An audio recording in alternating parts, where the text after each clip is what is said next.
The official Starfield launch date is here, and in the wake of early access and the reviews, I noticed some double standards about this game. In general, there have been some themes about Starfield reviews that have emerged that I find unhelpful when reviewing games as a whole. The reason I wanted to do this was because now that the general public gets their hands on the game, I believe the tone will shift very slightly. Starfield is not a bad game, but it has many dated elements and rough edges that make it hard for some of us to enjoy. Now, that doesn't mean you can't enjoy it, but those who push past these things, or maybe they're simply not bothered by these things, well, they're loving the game. And I feel many players will fall in love with Starfield, while others will check out early. They will rightly question all of the glowing praise that it got from certain outlets that had early access to the game. Beyond that, some outlets and reviewers were attacked. They were questioned simply because they did not give the game a high score. Now, I put all of the good information right here at the beginning of the video, so that way you don't have to go searching for it. Then I discuss it with the live stream. So it's a longer video, but I put all of the monologue stuff right here at the front. So make sure you hit subscribe and the bell button so you don't miss these streams.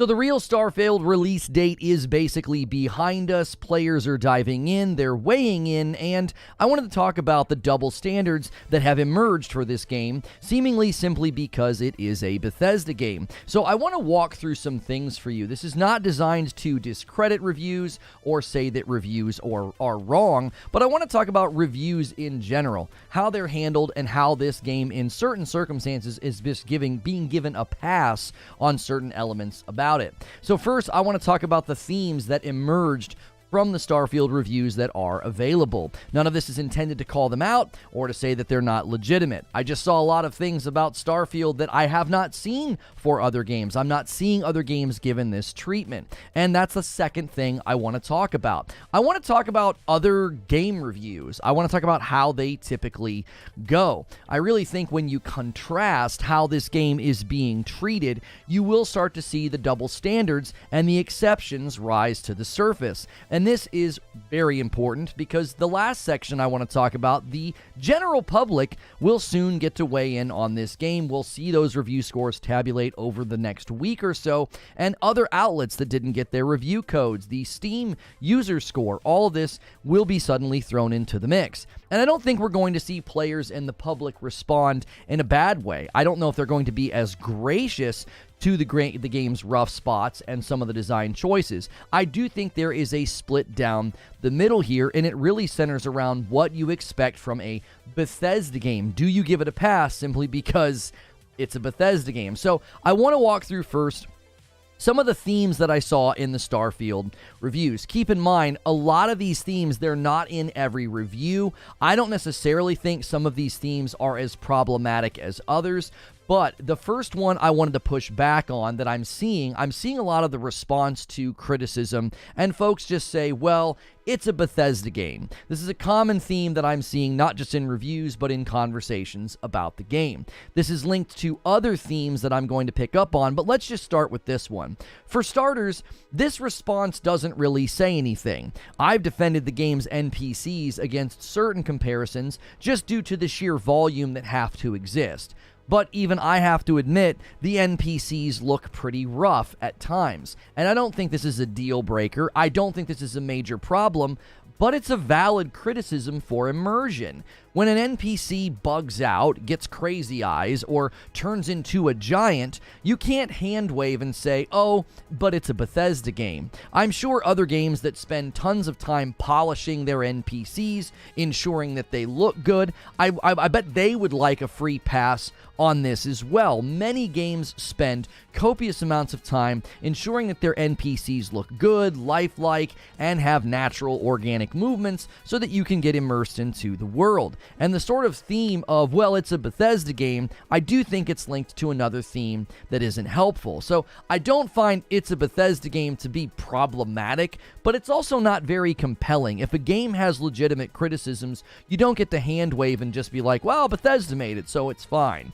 Much of the praise the game is receiving, also in this vein, is primarily couched in comparing this game to previous Bethesda games. I've seen things like, well, it's the least buggy Bethesda game to date, or it's the best looking Bethesda game. That's not wrong to point out. I think that's perfectly fine to point out. But I think you have to go beyond that when you're reviewing a game. I'm going to touch on that in the section about how other games are typically reviewed, but I just see a lot of the positive reviews about Starfield, or even reviews that want to list all the positives. They're always done in that way. They're not comparing it in the larger landscape of games or even the genre that it lands in. They're just comparing it to old Bethesda games, which I don't think you're saying much by saying, well, this is better than Fallout, or prettier, or less buggy. I mean, that's an 8-year-old game. I don't think that's necessarily a merit badge for a game to receive in its review scores. I think it's fine to mention, but I don't think that justifies giving the game praise or a high review score. I think you have to go beyond that. For now, I'll just say it's a fair observation to make, but it's not the measure of the game's quality. It's not the measure of the game's overall value. Fallout 4 was the last major release from Bethesda. Performing better and looking better than that game isn't exactly what I would call a landmark achievement, especially if you look at virtually every big game that launched this year. Again, this is linked to sort of I would call this a Bethesda bias, okay? There's nothing wrong with having a Bethesda bias and being a fan of Bethesda games and wanting to cite the improvements and wanting to praise those improvements. That's totally fine. But if you never really zoom out and judge the game in its current context, in its current time in gaming history, I don't think you're giving the full picture of the game. This game does not exist in a Bethesdian vacuum, okay? There are other games in existence, and that's why I think people are really split on this. There are people who are just like, I love Bethesda games, this is kind of what I expected. And then there's the rest of us that are like, this game doesn't feel like it's advanced in many, many categories at all. Now, the next theme that I've seen in a lot of the positive reviews. This is very consistent theme. This, again, is not necessarily a bad thing, but this is probably one of the reasons why some of us are disappointed while others don't really care. I call this questing versus exploring. Now, I highlighted this in my review roundup. Both Maddie Plays and Force Gaming touched on this. I've seen this sentiment literally everywhere that I look, okay? Not everyone, but most of the people that I'm seeing enjoying this game are just questing. They're even recommending just questing. Some are saying, don't bother exploring, just stick to the quest. Just stick to the main quests and do nothing else. Going further than that, I'm seeing folks say that the game really gets good in New Game Plus.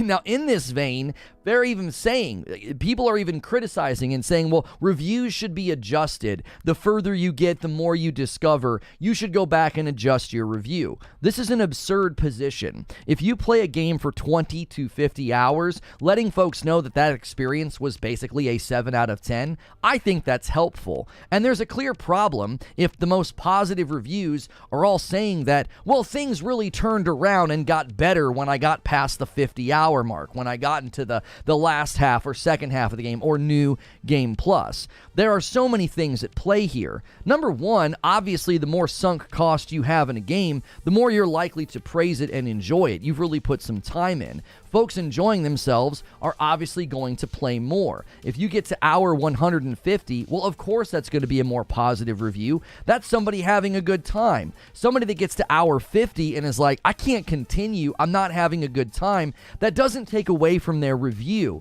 It's not like, well, this person put in more time, their review is more legitimate. There's clearly bias and subjectivity going on here. If you enjoy the game, you're going to play more. If you don't enjoy the game, you're going to play less. This doesn't discredit either review. Both reviews are important, okay? They're very valuable in you deciding what kind of player are you. Do you align with the person who played 150 hours and can't stop and they're already in New Game Plus?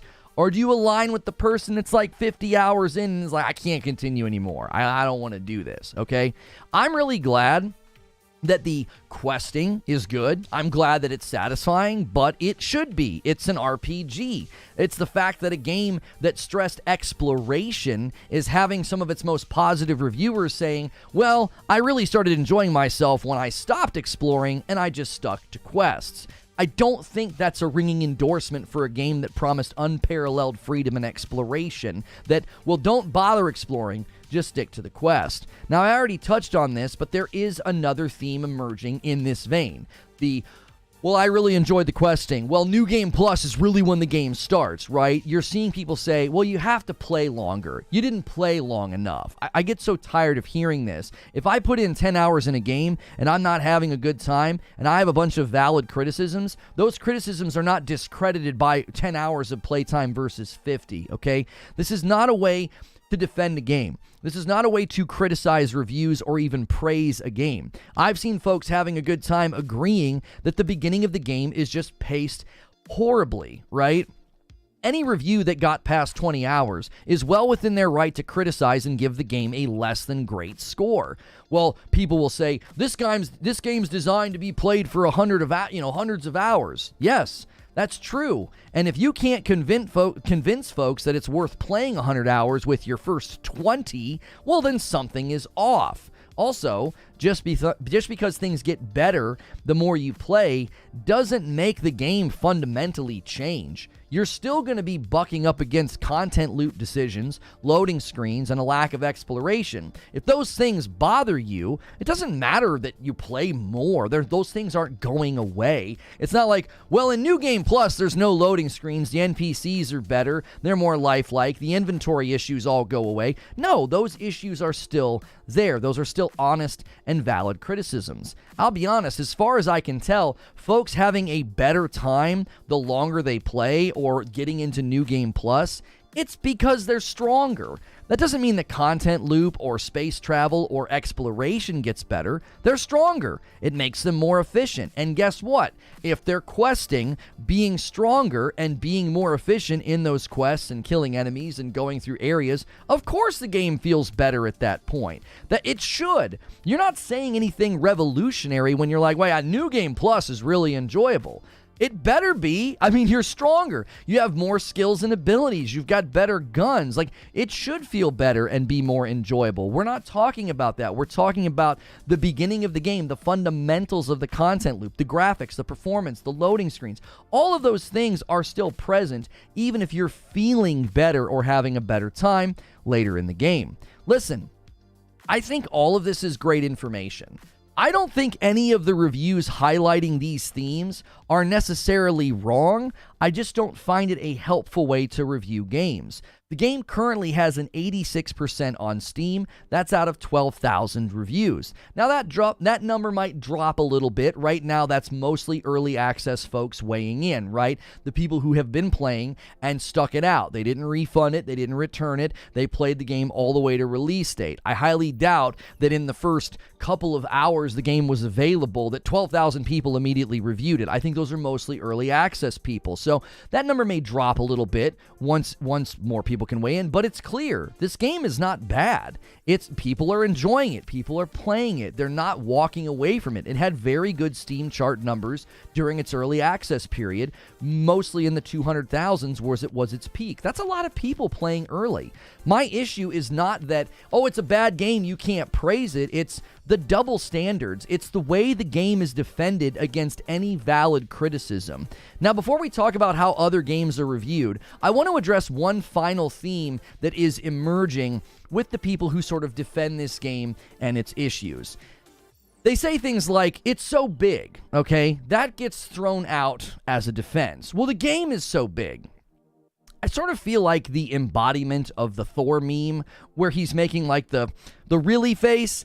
Every time I see people say, well, this game is so big. Is it? Is it really? I mean, comparatively to other open world games, is it really big? And I'm not talking quantity here. Like, the number of planets is undeniable.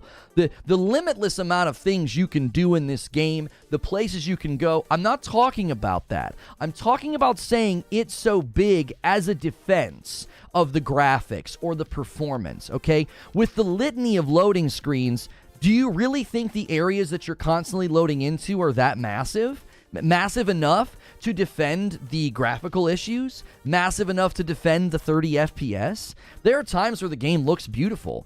It tends to be the more monochromatic planets. That's another thing I've noticed. The really good screenshots are on planets that are more monochromatic. There's not a lot of colors, and everything looks very sharp, and the lighting and the skybox, it looks fantastic. But then you get into areas with lots of different colors and plant life, and it can start to look more washed out, more bland. The textures sort of look low low res. It truly goes from looking beautiful to looking old gen. And the defense of, well, it's so big, I just don't think that's compelling. It's about as compelling as saying, well, it's a Bethesda game, right? I do want to now talk about how other games are reviewed. So those are all the themes I've noticed in the reviews that are out there that are praising it. I don't think those things are wrong. I don't think that makes those reviews illegitimate, but I think you need to have a discerning eye. You're reading reviews that are seemingly making exceptions and double standards basically because they have a Bethesda bias. It's okay to have a Bethesda bias. You just need to know that if you don't have a Bethesda bias, you're probably going to buck up against some of the issues and things that I and many other people were frustrated by. So, I want to establish 4 things that you will notice in other game reviews. These are largely absent in the reviews that are giving high praise to Starfield. They're just heaping it on, and when you read it, you generally aren't going to see these 4 areas come up. I'm not saying they don't, I just didn't notice it. The larger genre is a category that I don't see coming up. The current graphical landscape in gaming doesn't come up. Modern gaming design expectations, and the current year that the game falls in. You will consistently see these themes and categories emerge in other game reviews, and let me explain what I mean. First, the larger genre, okay? When Elden Ring was reviewed and praised for its achievements, it was not simply judged against previous FromSoft games, or even Souls-like games. That's not where it stopped. It was surely mentioned. Definitely people were saying, this is the biggest and most ambitious FromSoft game ever. But it went beyond that. They zoomed out. They made other comparisons. Elden Ring was compared to other open-world games, other RPGs, other action games, games with really tough combat or melee-based combat. Elden Ring was praised for excelling within the genre it placed itself, not just for being a better FromSoft game. Within the larger genre, I don't see praise for Starfield.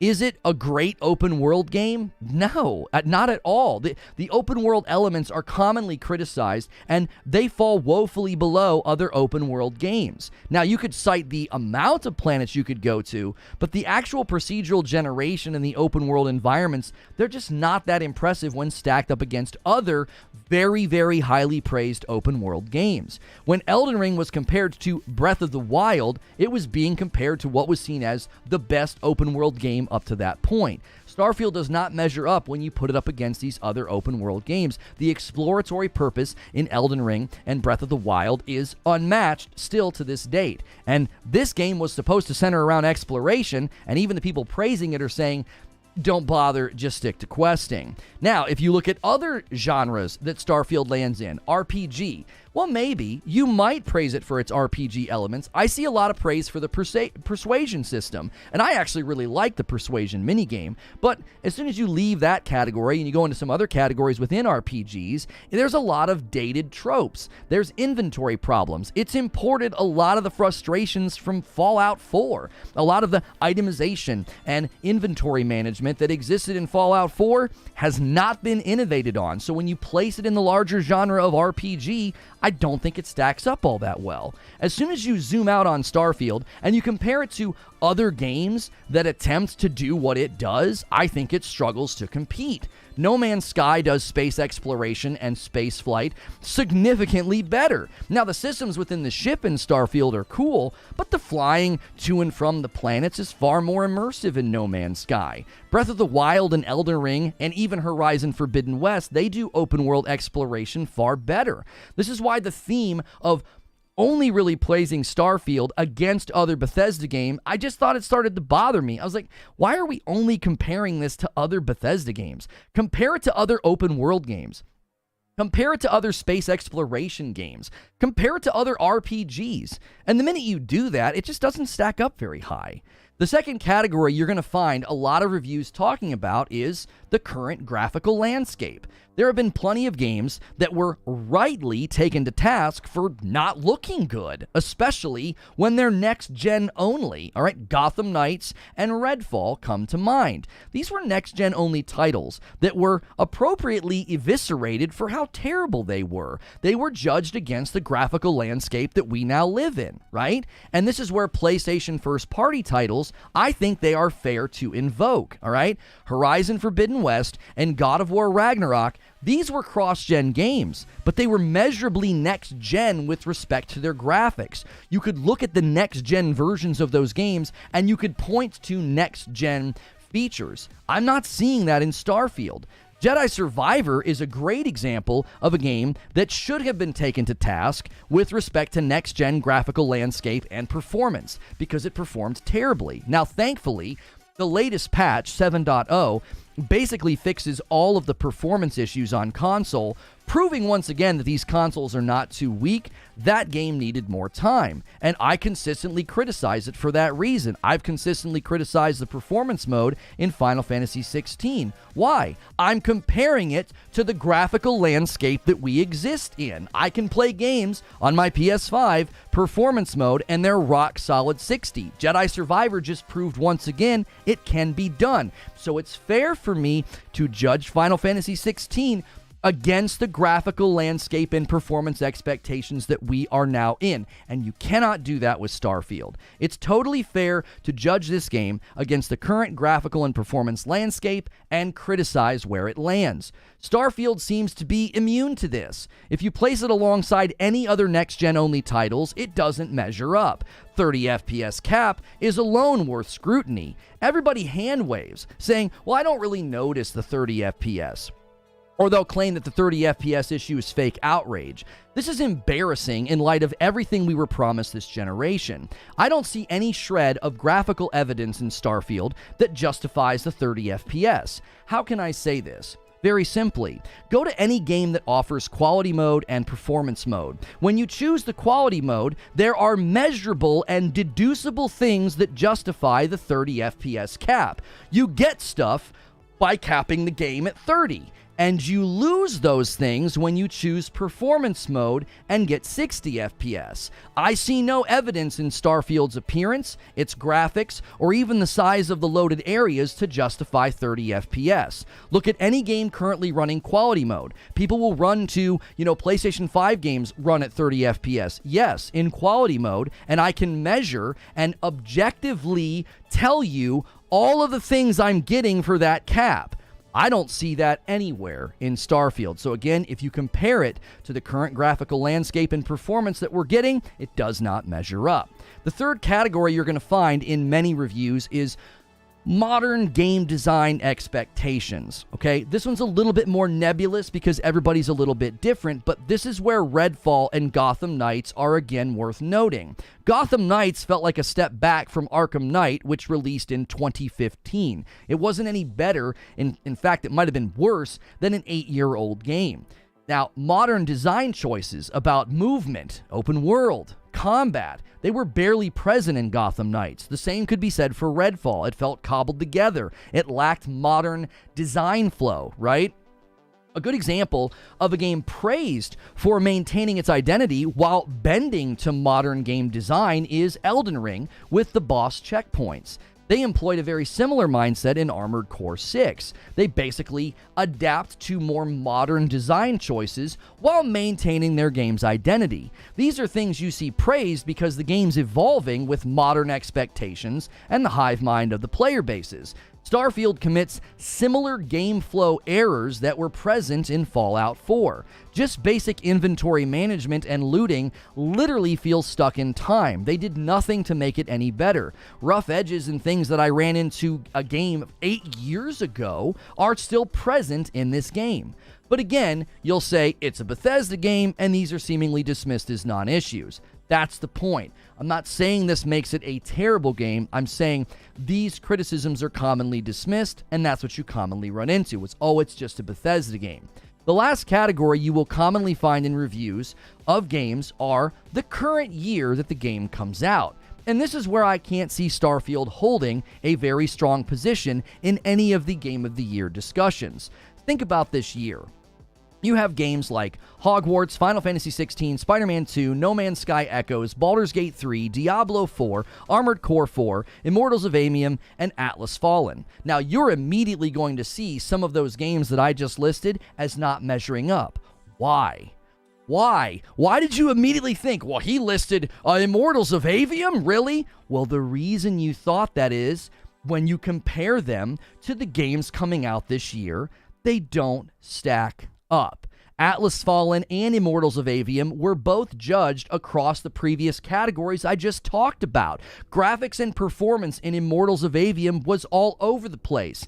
It's all over the place in Starfield. It goes from looking next gen to looking old gen, but that's okay? Why is it okay? The performance was all over the place in Immortals of Aveum, and it was rightly criticized. Modern design flow was absent in Atlas Fallen. I reviewed that game. I had early access. The first 30 to 45 minutes felt like some super old plotting game, and it was criticized rightly for that. It didn't score all that well. Why? Because when you actually judge Atlas Fallen against modern design expectations or graphical performance that we're getting right now, or you judge it against the other games coming out this year, it doesn't do that well. They fall to the bottom of any of the lists this year of like, here's the new games you need to play. They go to the bottom, and that's fair. It's totally fair to judge a game against the other games that are coming out.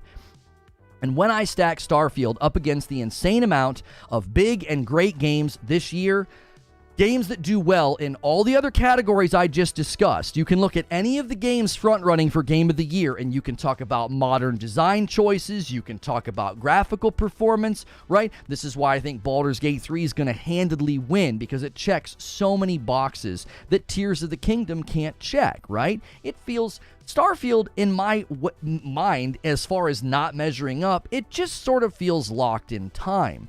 But listen, that's just my opinion, okay? My opinion is just that. It's an opinion. And the last thing we need to consider is the general public is about to weigh in. Over the course of the next week, we will see very few places, I think, express what folks have been saying. I think more and more people are going to start to say, I don't really get why people are praising this game. I do think you're going to continue to see people say, this game's great. I think Bethesda bias is going to play a role there, and that's okay. You have to decide what type of person you are. Are you the type of person to eat around these issues and have a great time, or are you the type of person that you're just going to be annoyed and not be able to enjoy the game? The early game was, I think, clearly popular in its early access, right? It had over 200,000 peaks on players every day. You already have 12,000 reviews. In about a week, we're going to see where it lands. I imagine the Steam... Listen, I'll be honest, the Steam score currently is higher than I predicted. I said I think it's going to struggle to hold on to 80%. 86% is pretty strong out of 12,000. That's not going to fall anytime soon. That's a lot of reviews, right? So if people are enjoying it on Steam more than I expected, man, that's good. I hope they have a ball. The modding community's already hitting home runs left and right. I thought Steam users were going to be a little bit more harsh with this game because of the loading screen and because of the design tropes. I just didn't think they were going to vibe with it, but I'm open to being wrong about that. The PC users, the Steam users seem to be embracing this game. Time will tell. Most of those scores are early access folks who continue to play, so we'll look at the Steam score in about a week. We're also going to get to see the Metacritic review outlets start to weigh in, those who didn't get early access. I don't think the Metacritic user score is worth looking at. That platform allows review bombing. It's good for business. It's good for their ad revenue. I think it's kind of a joke. Without verifying purchase, I think the scores on Metacritic from users have become really unreliable. Lastly, we'll be able to check the Xbox Most Played list. Just how long does Starfield stay up on that list in the coming weeks? I think, with its very slow start, all right, because this game takes such a long time to start, even the people praising it have admitted the beginning of the game, the start of the game is rough, okay? It takes a long time to get going. There's 20 million Game Pass customers. I could see a lot of them false starting with this game. It's a lot easier to just put down a game that you didn't buy. You're like, I don't understand what's going on. It's just taking too long to get started, okay? So there you have it. The double standards in Starfield reviews, I think, are fairly detectable in my estimation. But that doesn't mean those reviews are bad or that the game is bad. It just means you need to read with a discerning eye. And you also need to know the type of player that you are. Because if you can say anything about Starfield, it has a lot to offer. And even if I'm not enjoying it, that doesn't mean you and many others can't have a great time. So let me give you my thoughts and my conclusion here. Discussing game reviews is an interesting exercise. We go from acting like review scores are super important and a great way to win points in Twitter fights to then saying that review scores just don't matter, or maybe even trying to discredit reviews that we don't agree with. From where I sit, reviews serve a purpose, and that purpose is to get an approximation of a product's value. And in that purpose, I think even very biased or slanted reviews can be helpful. Discernment is key. This is why I'm trying to point out these double standards. I think it's totally fine to have a review that's very bias-laden for Bethesda, and they're like only comparing it to Bethesda games, and they're only praising it against the backdrop of Bethesda games. That review is helpful, because if you're a huge Bethesda fan and you've been waiting and waiting and waiting for this game to come out, you're probably going to resonate with that person. But if you're like me, you wanted to see a lot more modern graphical game design advancement that just isn't present, and that's okay. The second thing I want to say is, I do think the categories I walked through are largely absent from many of the positive Starfield reviews that I looked at, and the reason is simple. Starfield does not stack up in those categories, and that's honestly okay. You just have to know that going in, and I think that's a difference for a lot of us.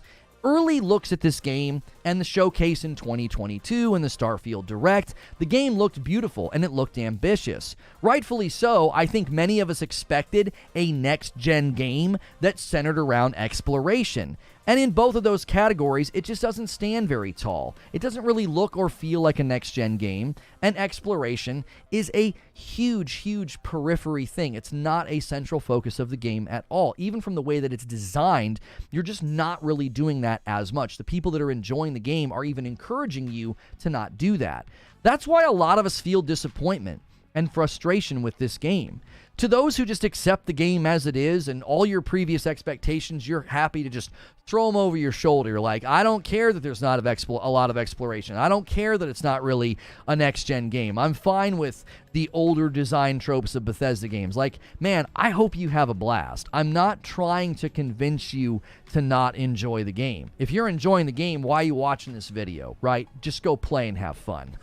I simply couldn't help but look at the long list of things that I wanted to do. They just slowly sort of withered the more I peeled back the wrapping paper on this product, and it just makes me not want to play. My conclusion is this. Reviews will always have some level of bias. Maybe somebody really doesn't like FromSoft games, or maybe somebody really thought Assassin's Creed games should have stayed with the old format. There's always something that's going to drive their praise or their criticism. And with Starfield, I think it was less noticeable at first, but the more I read, the clearer it became. A big Bethesda game with hundreds of coffee cups and sandwiches to pick up is a pretty strong defense against any criticism for a lot of people. They're just like, yep, I can do this stuff, and that's the defense they're going to use anytime you try to criticize the game. Well, the answer is simple. Why is that a good defense? Well, folks enjoy big Bethesda games with hundreds of coffee cups and sandwiches to pick up, okay? They love it, and that's great. Like, that's why to them, my criticisms just don't make sense, because they love doing those things. I don't think those things are that impressive anymore. I don't think object permanence is that exciting. It feels gimmicky in 2023. Certainly, it was cool in Skyrim, and people were rolling cheese wheels down the sides of mountains. Okay, that was neat. But that was a long time ago. I don't think that by itself, that's like the one thing people run to, object permanence, the size and scope of the game. I don't think those things are good enough to offset all of the other problems. So, are there double standards here? Is Bethesda getting a pass from a lot of people? Sure, of course, right? It's obvious if you read a lot of the reviews. And while at one level, I think that's earned. I think it is. I think that's earned by their past achievements. But at another level, I'm more interested in the future, which is why I will likely be leaving Starfield behind. And that's the show open. Thank you guys so much for tuning in to another Starfield day. I tried to be as fair as I possibly could, but I just could not help but see just so much just exceptions being made, double standards, like only judging this game against Bethesda titles. It's like, are you going to judge it against other games, modern games? Are you going to judge it against, I don't know, any of the other people that are, any other games, I'm sorry, that are coming out this year? So I thought this was an important video to make. Let's get the member goal up on the screen. Let's drag the coffee into the frame. If you guys are enjoying the show, smash that like button. It helps more people find the video. Get the gifted member train started. I have some people to thank for super chats and memberships. Let me thank these people. Give me 1 second here. I got to drag this open. We have Jen A coming back in as a member, and Chris Diendifer coming in with a renewed membership as well, and a $50 super chat from COD Lover 93 Love. Great content. I don't know if you saw my comments on your vid, but you make entertaining videos. Well, thank you so much for the $50 super chat. That's very, very generous. 24 months from John Always, and it's a VIP. Red badge, 2 years of dope stuff. People expected a Bethesda RPG. They got it and love it like a CG. It comes down to expectations. It really does. I expected them to even evolve the Bethesda RPG, and in many ways they didn't. The inventory management issues, the looting issues from Fallout 4, they didn't innovate on those things. Those things are still firmly present in this game, and that's part of the problem. Even if I whittle my expectations down to just, well, it's a Bethesda RPG, I think even in that category, it just doesn't seem like it innovated that much. It very much feels like an 8-year-old game wrapped in pretty wrapping paper, and even sometimes the wrapping paper's not that pretty. There are times where I just don't think the game looks that good. And again, it all comes down to expectations. Exploration is commonly discouraged by people that are loving it. They're like, yeah, just stick to the quest. It's like, this game was supposed to center around exploration. What are you talking about? Right? It's like, it was supposed to be it's a next-gen only game, and I don't see evidence of next-gen advancement. Being prettier, having better lighting, that's an expectation that I think's like ground level right now. If any game comes out and is like, well, it's pretty, we have better lighting than we did 8 years ago, and I'm like, well, okay, yes, you should have that in 2023. Like, does it perform well? Does it run well? Does the game flow well? Do the systems within the game operate well? Well, no, I mean, the NPCs can be kind of wonky, looked kind of funky, it's 30 FPS, there's loading screens everywhere, and it's like, well, okay, I think those are all reasons to take points off. That doesn't feel like it advanced much.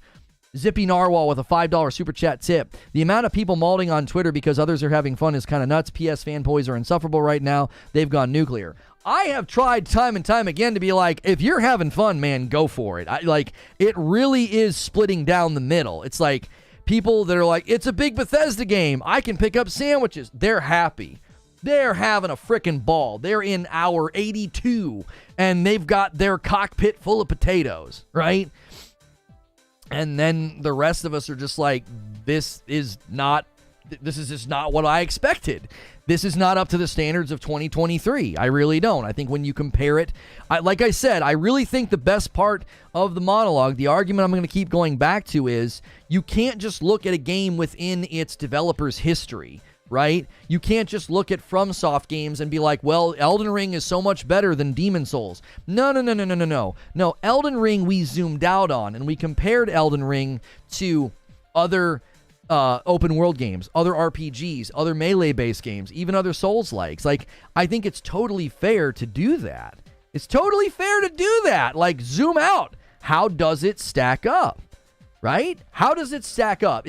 When we do that with any other game that came out this year, okay, I think it's totally fair to criticize Final Fantasy 16. It failed to measure up to the next-gen performance standards that I've been getting on my PlayStation 5, right? Same thing with Jedi Survivor. Jedi Survivor just patched itself. Why? It's now up to the standards that people expect, right? It was a valid criticism. Performance mode doesn't run that well. There's lots of frame drops. There's lots of stutters. That's valid. You can't just be like, well, it's better than an 8-year-old game. That's not a defense. Imagine anybody defending Final Fantasy XVI's performance issues in performance mode, or defending Jedi Survivor's performance issues and saying, well, it's better than an 8-year-old game. What? That's not a defense. What are you talking about? It's valid to criticize those games in the landscape that we exist right now. That's fair. That's a fair way to judge a game. It's a fair way to judge a game in its context. Is it any better than other games in the genre? Is it? Is this better than other open world games? Does it stack up? Is the exploratory purpose? Is the sense of big giant open landscapes, is it there? Even the people praising it are like, no, not really. You just do the quests. It's like, what? Final Fantasy XVI issues are overblown. I'm not saying that they're a red level issue, Lobo. What I'm saying is it's fair to criticize it. Why? I'm taking Final Fantasy XVI performance mode. I'm judging it against other performance modes. I think that's fair. I think it's totally fair. We do that to every other game. But if you try to do that with Starfield, it's like, well, it's a Bethesda game, man. It's just really big. Huh? Was it okay that there was really bad pop-in and some oddities in Horizon Forbidden West in its first week just because it was a big open world game with next-gen graphics? No, they fixed it. No, we didn't hand-wave that. Gamers did not hand-wave that and act like that was okay. It was pointed out, criticized, and they fixed it. Quasimodo with 22 months in a VIP. Without spoilers, a lot of the innovation for me is the way they handle New Game Plus and how it advances the story. The experience is one of a kind and continues even through New Game Plus Plus. I mentioned that in my show open. You have to play longer. The game gets better in New Game Plus. That is not a dunk. That is not a win. You're basically saying... and again, I just think, of course, New Game Plus feels good. You're stronger. Like, you got way more stuff. You feel cooler. A 10 spot. Wait, hang on. I got some super chats coming in. A $20 super chat from On Nobody. The jank definitely discredits the attempt at No Man's Skyrim, but I have Stockholm Syndrome with Bethesda, and I will play this game to completion, unfortunately. Thank you. A 10 spot from Anima. First, great show open. Oh, you're saying first, great show open. Second, you've got questions. If Starfield was still third party, would Xbox outlets still review it so highly? I don't think so. I don't think Xbox Era would have given this a 9.7 if it was just some third party Bethesda game. I don't think so. Also, wasn't Mass Effect Andromeda murdered in reviews because of NPC interactions? It was. Now, why was Mass Effect Andromeda criticized? Why? Did we judge Mass Effect Andromeda only against past Mass Effects? No, we said this is below standards. The modern game landscape is better than this. This is not what we expect. No one was like, well, it's better than an 8-year-old Mass Effect game. Like, that would not be a defense of Mass Effect Andromeda when it launched. Assassin's Creed Unity was glitch-riddled and had all kinds of problems. Now they fixed it. Apparently, it's still one of the best Assassin's Creeds, and it went down in history as a disaster. But nobody said, well, Assassin's Creed Unity is so much bigger, and it's so much better, and it looks so much prettier than the first Assassin's Creed. That's not a defense. I've never seen this before with other games. I've never seen games criticized for valid issues. People are like, well, I mean, it's better than an 8-year-old game. It's better than their past games. What? It's a Bethesda game. What? What's that mean? How is that? I guess I'm a simpleton for enjoying the game? No, I've not said that once. I've not even implied that. I have said that there are people enjoying this game and they don't notice any of the issues I'm talking about. That's either like Bethesda bias, like you just love Bethesda games. You're like, hey, I got another Bethesda RPG, man. I am happy. Man, good for you. I'm not at all trying to imply you're a simpleton for enjoying the game. Ever seen a game hated as much as Starfield? You sure about that? You think that this is some sort of a special case where console tribalism is driving criticism? And do you honestly think that, and see, this is the thing I don't appreciate. all criticism of this game is dismissed like that. You're just hating it because you don't have an Xbox. I have an Xbox. I have the collector's edition. I have the watch. I have it installed on Steam. I can play the game. Cope more, cry more, pony. What are you talking about? I've played the game. I don't see this stacking up in the current landscape of games. I don't see it stacking up in its genre. I don't see it stacking up in this year's launch of games. I don't see this game stacking up with respect to its graphics and its performance. It just doesn't stack up. It feels like an old game in many, many respects. Those are, I think, all valid criticisms. Those all can be substantiated with things in the game. Yet you enjoy games like Horizon Forbidden West, Borefest.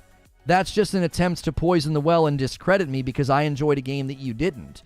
Horizon Forbidden West scored perfectly fine, and I'm not talking about whether or not a game is exciting or boring. I've not yet got down into the subjectivity of the player experience of, are you having fun?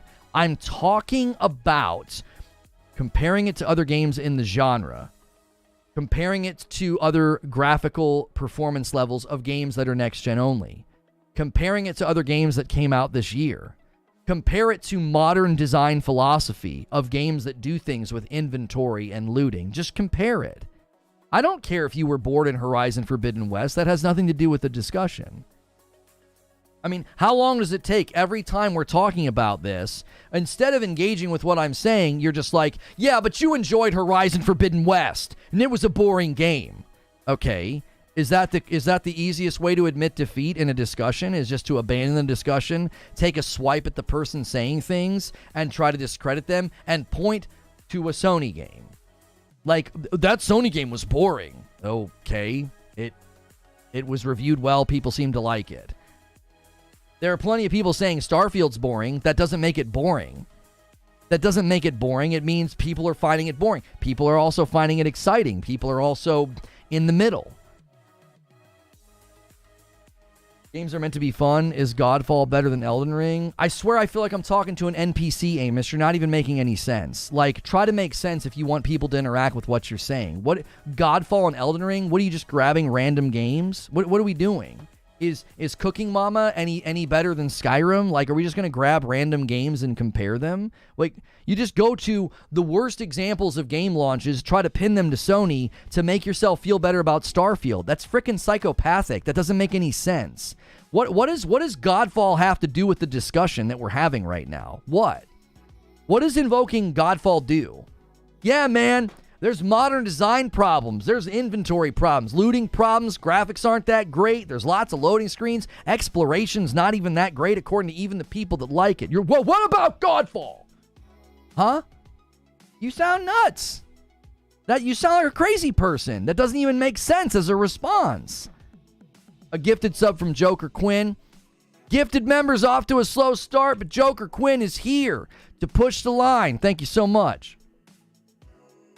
Talking about valuing graphical fidelity over gameplay. But I not once said that graphical fidelity needed to be high.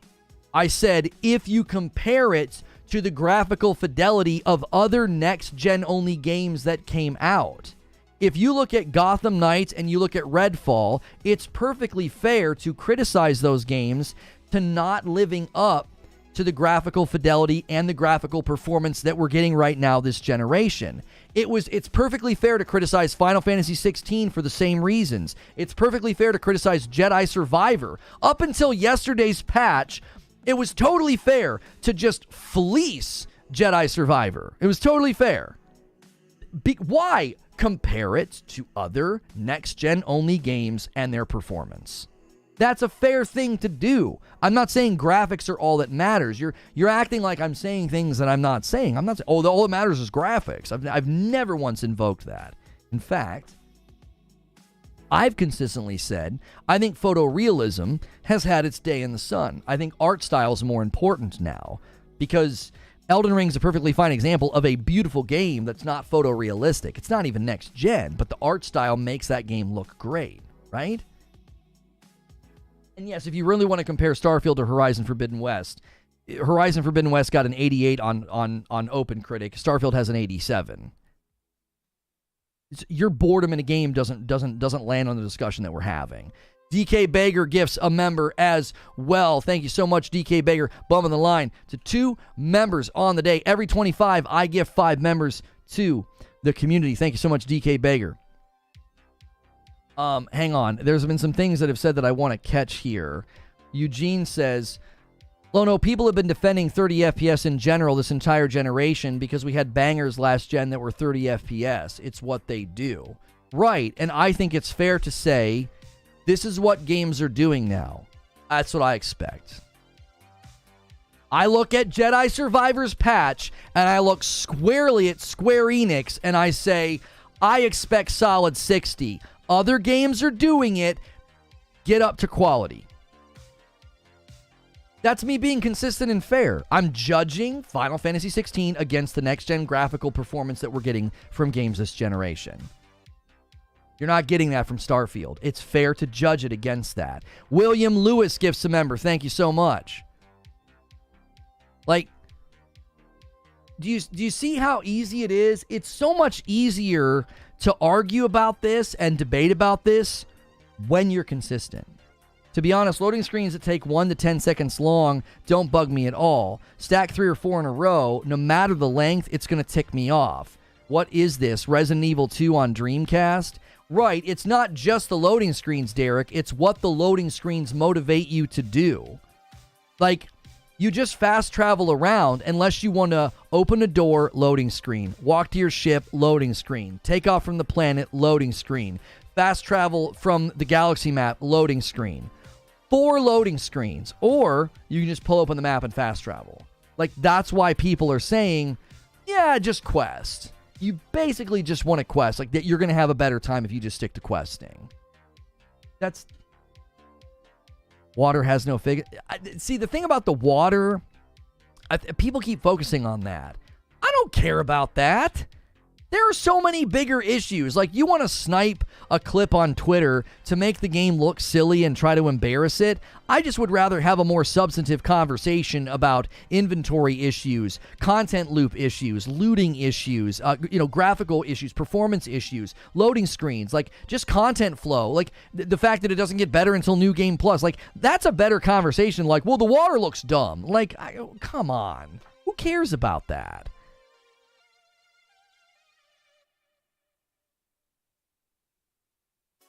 Take photos of your journey in Starfield. They show up on loading screens. It's not an issue.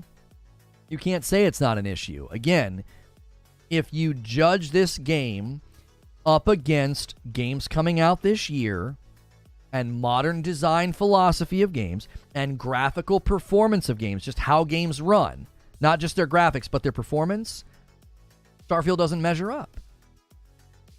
I'm not, that's not unfair to do. It's not, because listen, this is how you know I'm not being biased, because I use the exact same metric of judgment on Final Fantasy 16. I use the exact same metric of judgment on Star Wars Jedi Survivor. I'm using the exact same metric of judgment on Starfield. That's being consistent. Watch, all these people that excuse and handwave Starfield, they're going to be pedantic and persnickety when it comes to Spider-Man 2. Just watch. Just watch. Spider-Man will clip through a bush, or a reflection will look a little funny, and they'll be like, look at this trash game. You can't be consistent. If this is the thing people need to understand. The receipt keeping on Twitter is going to be hilarious, because there are people defending this game and hand-waving this game for all of its issues. You're going to have to look really inconsistent and hypocritical the minute another game comes out and you start criticizing it. Do you understand how low the bar is right now for Xbox first party? Do you know how low the bar is? You're basically saying that Fable can be like this. Do you understand that? I want you to just pause for a second. Would you be happy if Fable looked like this? Would you? If they make it big, if it's a big game, are you gonna give it a pass? If the NPCs look like this, if the graphics look like this, You going to be okay if Fable's capped at 30 FPS? Are you going to be okay with that? I think these are valid questions. No? No? Are you not going to be okay with that? Do you want Fable to look really good, like next-gen graphics? Really good lighting? Do you want Fable to have 60 FPS? Do you want Fable to have modern design sentiment? Or do you want it to be like Fable from years ago? Which do you want? Do you see? If you don't ask Fable to be any better than what you're getting in Starfield, I'm telling you, you're going to be very, very disappointed. I don't want Fable to look like this, run like this. No. I want Fable to be awesome. Fable is small. You think Fable is small? Chat. Is Fable a small game? Is it? Is it known for being a small game? That doesn't... Starfield scale? See, and this again, this is such a difficult conversation to have. Because that's invoked, and it's not true. 5 spot from Zachary Guy. What would Spider-Man 2 need to be considered for Game of the Year? I'm enjoying Starfield and looking forward to Spider-Man 2. I don't think Spider-Man 2 will get a nomination for Game of the Year. I don't. There's a ceiling on how much they can there's a ceiling on how much they can innovate in an open world superhero game. I don't think Spider-Man 2 is coming anywhere near what we got in Baldur's Gate 3. I just don't think so. I don't even know if Spider-Man 2 can compete against, Final Fantasy 16 or Tears of the Kingdom, or I just don't think it can. Like, Spider-Man 2 is going to be a good game as far as I can tell, but I don't think it gets nominated for Game of the Year. I don't think so. Now, I want to go back to the defense that, well, Fable is a small game. The size and scale of Starfield, that's why this game gets a pass. Okay, let's consider this, because I think this is commonly thrown out, and it's a completely false narrative. The number of loading screens completely undercuts that claim.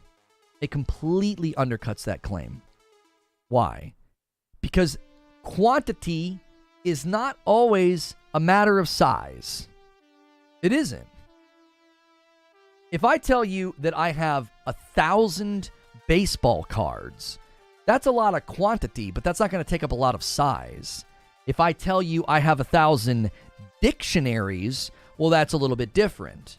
I have 1,000 dense, thick books. They're going to take up way more size. So quantity does not always equal size. The way that this game is put together, it actually isn't that big. It's quantitatively large, but the areas that load, are you kidding me? Do you honestly think the city that you go into, do you honestly think this city, do you think this city, when it loads this area, nothing else? You think this city is larger than areas in Horizon Forbidden West? Do you think this is larger than like what Fable might end up being as an open world game? Do you think it is? I don't think it is. The areas aren't even that large. They're not even that impressive. Now, if you're like, oh, but the tiles are as big as Skyrim and Fallout 4. Oh, okay. There are plenty of games that are larger than that right now that run better than this game. You understand what I'm saying? Thorn with 2 months. Procedural generation is great for small studios as it can automate, but larger studios should be handcrafted masterworks like Baldur's Gate 3. I don't think that's a fair standard, Thorn. Thank you for 2 months of memberships. I got to thank a super chat. Hang on. A $10 super chat from K. Cole. Starfield should have done a better job at hooking the player in the first hours. Waiting for New Game Plus to get hooked is crazy. Good thing Steam has a 2-hour refund policy. I'm curious where Steam's score is in about a week, because right now, the early access people have descended on it, and it's got a great score. 86 is a really good score. I'm interested to see if that score drops once the general public dives in that didn't do early access. Like, are they going to be able to get over that early game hump that everybody keeps talking about? Tracks every object, and each object has physics. Okay, Amos, here's the thing. That defense I can understand it intellectually. It doesn't do anything to my experience. It doesn't. The fact that I can pick up every item and move it, that was cool, man. Like, I don't know, 8 or 10 years ago. Is it cool now? If I have to have a game that looks dated and it's riddled with loading screens and it's capped, it already dropped to an 81 on Steam. I said it was going to struggle to hold 80%. Are you being real with me? Did it drop that fast? I told people, I said, I bet you it struggles to hold 80%. It had an 86 this morning. No, it's 85. It's 85. It only dropped 1%. Yeah. I think it'll drop. I don't know if it's going to drop out of the 80s. That's a lot of reviews. It already has a lot of reviews. That's a strong score. But I think it will drop a little bit. I said I think it's going to be hard to hold 80s. I think the Steam user base is going to be really, really harsh. But still 86. I just looked and mine said 85. So I don't know. It's probably in flux. It's 81. Where are you getting that? I'm looking at the Steam storefront. I'm literally looking at the Steam storefront right here. I'll show it on screen.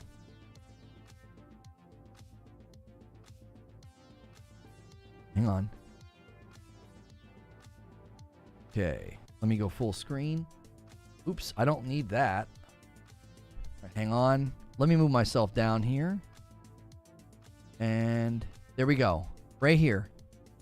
And there.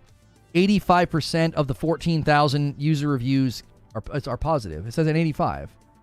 80.27 for me. Where are you seeing that? Out of 14,000. Are you going to the Steam charts thing? The one Steam charts page always looks different. Oh. This one's different for some reason. It has more votes. It has 23,000 votes and it has an 80%. So what's the difference here? Why is this different? Can somebody explain that to me? I'm not familiar with why this particular page is different than the other page. Oh, change it to all languages. Oh, so that's what this is? Is that what the 80.27 represents? 24,000 user reviews. So my saying it was going to struggle to hold on to an 80% is coming true. Okay. I was really hoping. When I saw the 86 this morning, I was like, that's going to be so good. I'm going to be like, I was wrong. Steam users are loving it. It looks like it's going to struggle to hold 80. Okay. Okay. All right. I was really wanting to be wrong about that one. Dadgummit. Okay. Anyway.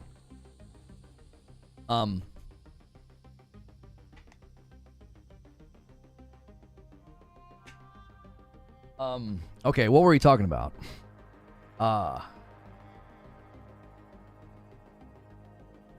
Steam database isn't by Valve. It's a different formula for SteamDB. It looks like SteamDB is just pulling from the entire thing. People are telling me if I switch to global, though, the score does drop. How do you do that on the page? How do you do that on the page? Like the actual page that contains the game.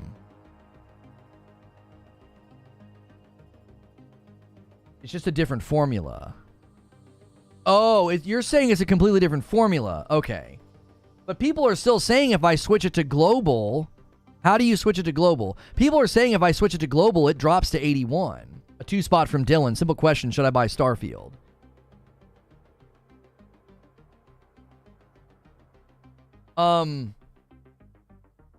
Scroll down and untick your language. Okay, I'm scrolling down. Okay, I'm scrolling down. I don't see a way to untick my... Oh, your languages. Boom. 24,000 reviews. How do I get it to refresh at the top? and show that. I unchecked it at the bottom for the reviews, and it switches to... Oh, I see. Yeah, if you come down here... Okay, I don't like doing this during a talk show because it's very halting, and I think it's bad for the audio later, but I thought this was important because I want to be factual here. Okay, so this is the 24,000 reviews. So again, this 24,000 reviews here, I bet you if we refresh it, 24,209, okay, and this 24,481, so 81%. So it doesn't refresh at the top. You got to come down here. So again... Overall, it is looking like it's going to struggle to hold on to 80%. It is. Foreign reviews are going to be harsh. Yeah, I feel like Jez Corden tried to draw attention to this. There was a lack of language support. Yeah.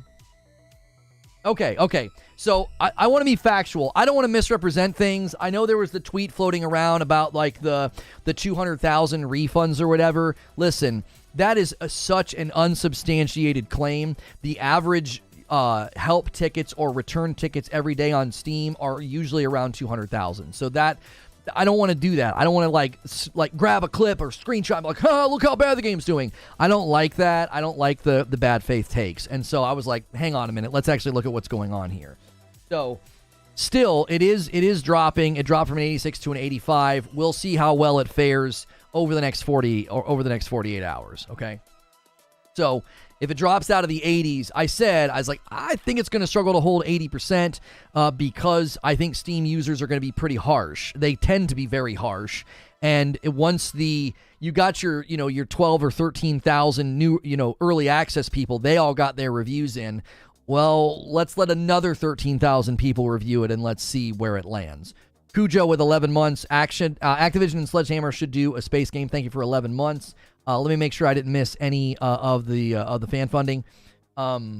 Locke with a month of membership says, I played Starfield for an hour last night. I had to turn it off because it was causing me to fall asleep. Thank you so much for renewing. I appreciate it. Guys, if you haven't gifted a member yet, consider gifting a member. Every 25, I give 5. At the very top of the chat, where you can like minimize the chat, or next to the chat at the very top, there's usually the thumbs up, thumbs down. Consider giving the video a thumbs up and a like. That's very, very helpful. You can also subscribe. Subscribing doesn't cost anything, but it enables you to talk in my chat. When Mass Effect Andromeda showed a cutscene when loading in and approaching planets, everybody complained it took too long and was boring. Now people are complaining Starfield doesn't do this. I feel like people are complaining that you can't fly down to the planet. I've not seen anybody complaining about wanting a loading screen approaching planets. I don't feel like anybody has said that.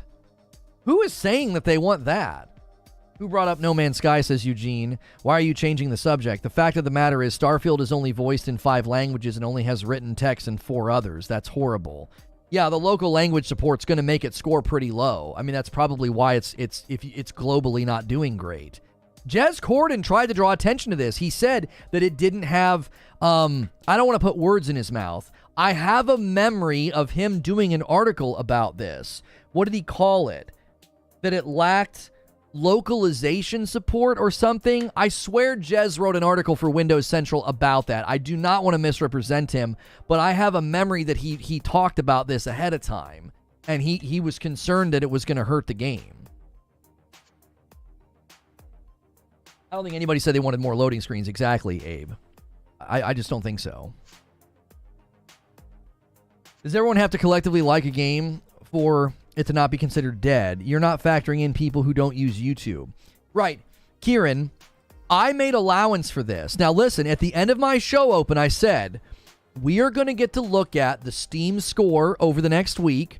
We're going to get to look to Metacritic, not the user score on Metacritic, but there'll be more review outlets able to jump in, and you will be able to see the most played Xbox page. We'll see where Starfield lands on that page.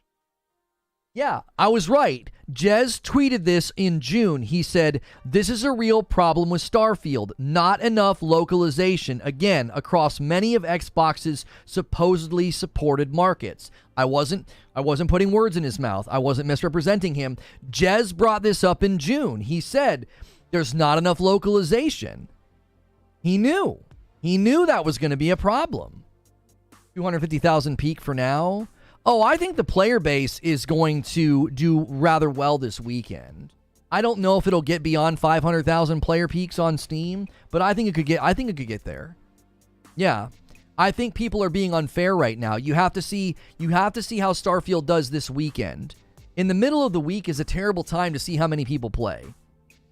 The weekend will always be when it spikes. So that's when we should be checking the Steam chart numbers. Anybody running to Twitter right now to dunk on Starfield and to like celebrate its Steam chart numbers? Oh, it's not any higher than early access. First of all, it's 11 in the morning. Second of all, it's freaking Wednesday, man. You got to look at it this weekend, okay? We got to look at it this weekend. And if it doesn't really rise any higher than where it was in early access, I would consider that to be a little concerning. It's an 81% dead game. Why is an 81% a dead game? I don't understand that. That's not a terrible score. I don't think that's a bad score. There are plenty of games right now that have tons of people playing them, and they're in the 80s.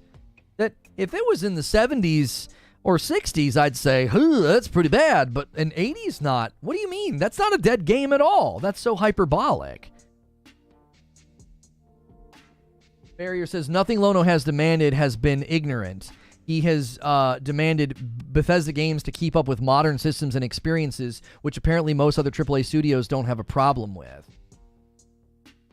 Yeah, okay, hang on. Tiger Tier says, coming from a computer science background, some of the arguments that content creators seem ignorant when you think about how the games are actually developed on the back end and what we tend to demand. Yeah, I don't think I'm being ignorant at all. I'm looking... Listen, was I ignorant when I was upset with Jedi Survivor's performance? Was that ignorant? Well, am I ignorant when I look at Final Fantasy XVI's performance mode and I criticize it? Am I ignorant? No. I'm looking at other games and I'm saying, God of War did it. Horizon Forbidden West did it. Returnal did it. Ratchet & Clank did it. There's other games right now that are achieving consistent performance with high-fidelity graphics. Final Fantasy XVI, do better. Jedi Survivor, do better. I don't see anything in Starfield that justifies where it landed graphically or with respect to performance. I don't see anything. Listen, I made this argument in my video, okay? I can go into a game right now, and I can turn on quality mode, and I can objectively measure what I get. Ray tracing, better reflections, better lighting, higher resolution, like a 4K ray tracing quality mode, okay? When I turn that on, I can objectively measure what I get to justify why the frames drop to 30 frames per second. And when I switch to performance mode, I lose all those things. Are you tracking with me? You can justify the frames per second cap graphically. When it comes to Starfield, I'm told, well, it's a Bethesda game. Well, it's big. Well, there's persistent items. What the frick? Okay. But I don't see anything graphically. I don't feel like I turned on quality mode. And it's like, well, I'm getting all of this. And that's why it's 30 FPS. You're telling me I can store sandwiches in my ship. And the game's really big. The areas you're loading aren't that big comparatively. They're not. Compared to other open world next gen games. You only care about FPS? What's the matter with me caring about FPS? Why should I not care about FPS? FPS is one of the single greatest immersion effectors. When I had screen tearing and frame drops in Jedi Survivor, It was I couldn't play it. I stopped playing Jedi Survivor. When I get frame drops and frame stutters in Final Fantasy XVI, it's very noticeable. It's immersion breaking. I'm like running across a field and I go to pan to look at a really beautiful vista and it's like blah, blah, blah, blah, blah, blah, blah. It's like, oh, come on. It looks bad. What do you mean? That would be like saying, what do you care? Why do you care so much about resolution? And what you want? Are you okay with playing games at 900? Like, come on. Frames per second is one of the quickest ways to damage immersion in a game because it makes the game look like it's running poorly. Nothing shown explains the 30 FPS lock. That's exactly right. I think it says something when you spend nearly 40 minutes explaining last gen versus this gen to Starfield fans. The game can be good, but they keep arguing facts. It's insane. Unfortunately, people like us are part of the many, many few who care, says Cliffo. I think this is going to sound really weird. I think the Jedi Survivor patch is one of the biggest wins for gaming this year. I do. I think the Jedi Survivor patch is one of the biggest wins for gamers this year. Well, why do I think that? Because it disproves the notion, yeah, man, these consoles just can't do 60 FPS, man. Sit down and shut up. That's not true. Quit saying that. You want to defend Gotham Knights and Redfall and Starfield by acting like these consoles aren't strong enough? No, quiet. Just stop it. There's plenty of games that are hitting 60, no problem. They just needed more time with Jedi Survivor, and it was just proven. Patch 7.0, performance mode got reworked, and it's locked at 60. It's fantastic. I played last night for over an hour, and I was freaking loving it.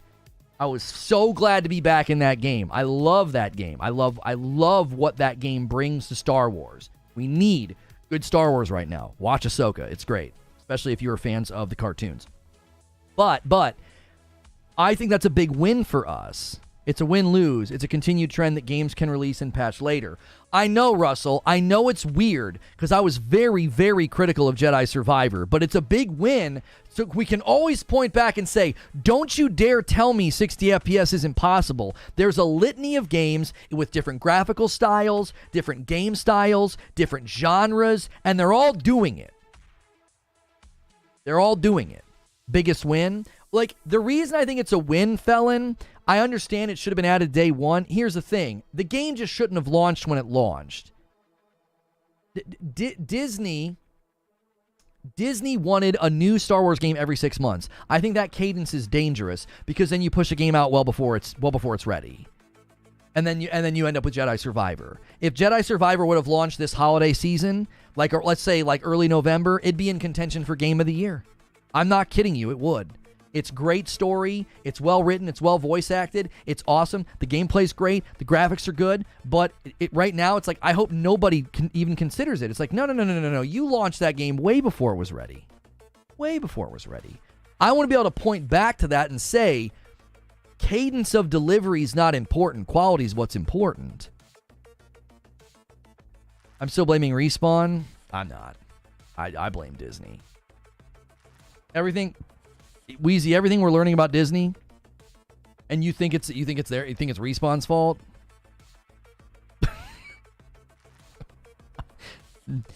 No. No.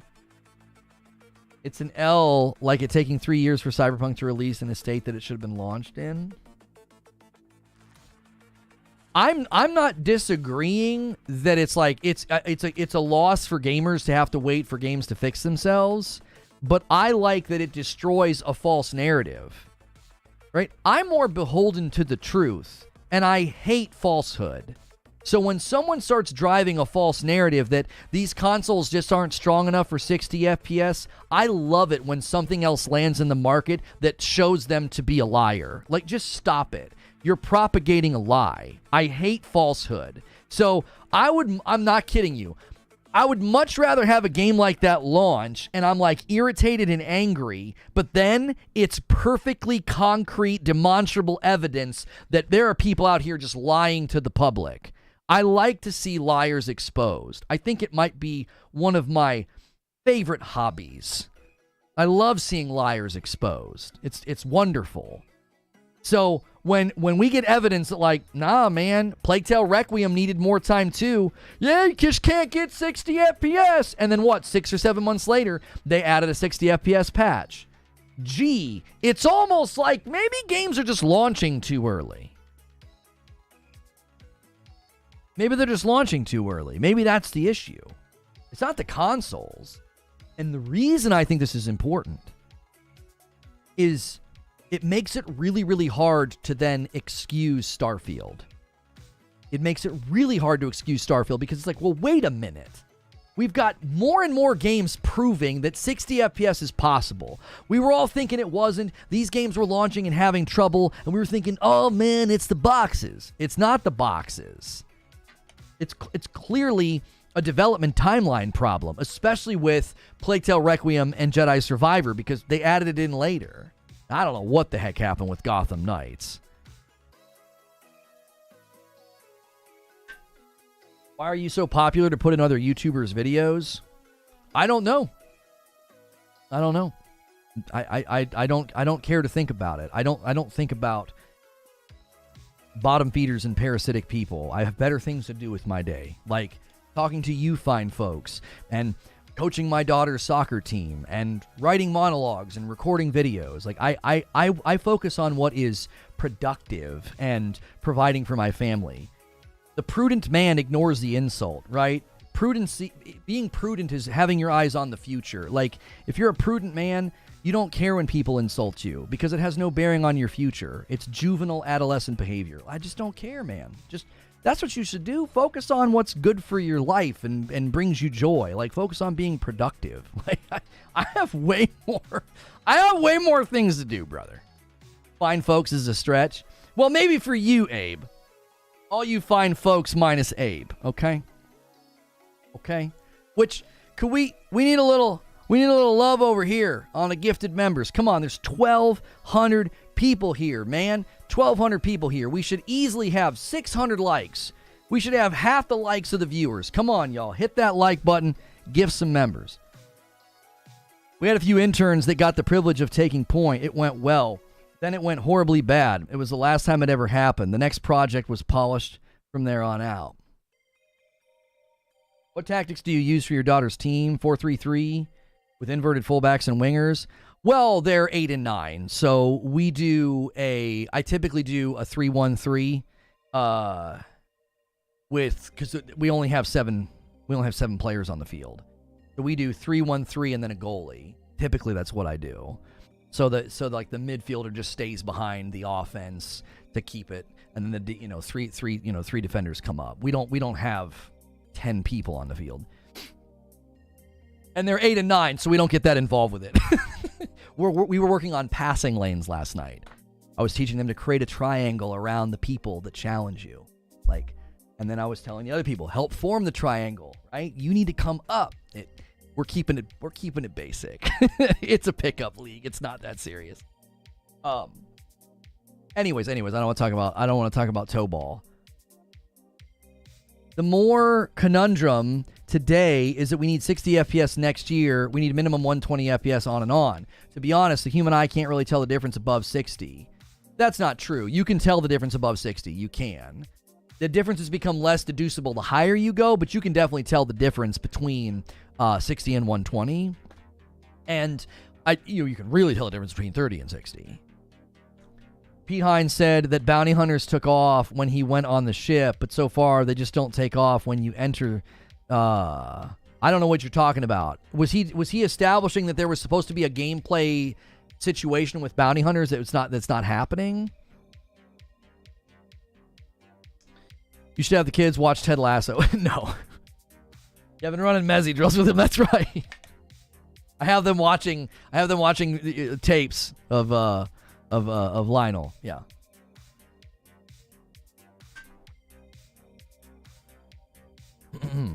It's called soccer. I don't care what it's called. Who cares what you call it? It's a great sport. Either way. His universe in the multiverse is an alternate reality in which robots still talk like robots from the 60s and rockets coexist with space warp. Bethesda has made a mockery.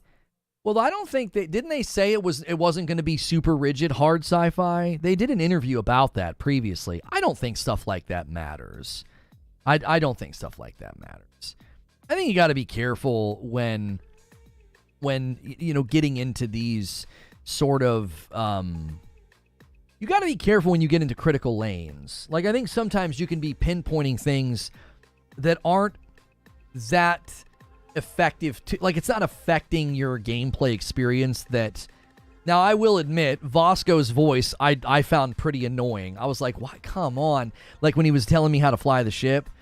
I agree with you. I think they went a little too, like, it's got to sound like a robot.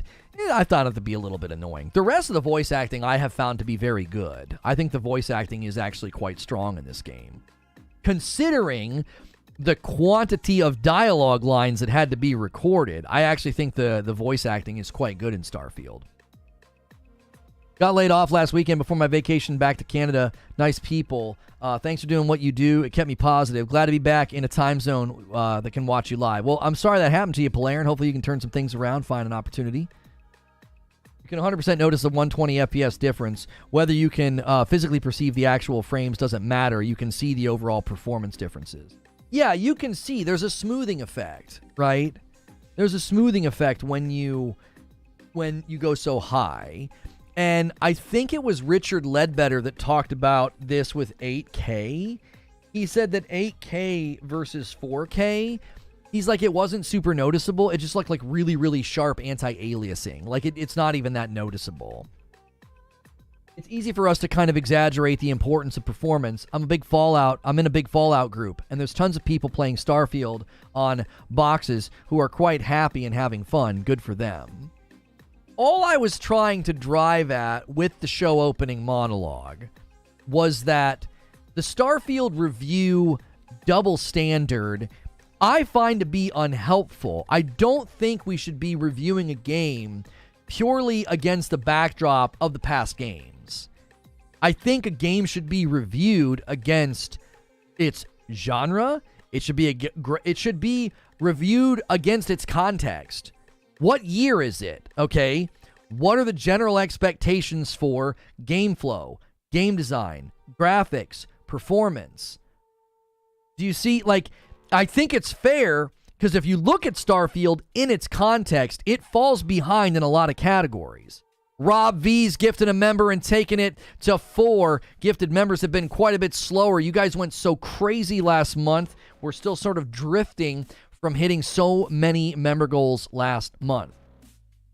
I still agree fully with basically all of your points and criticisms. I mean, I don't even necessarily need people to necessarily agree with everything I'm saying, but it's more a matter of I think a review is better when it considers all those other facets. I think it's a more holistic way to review the game.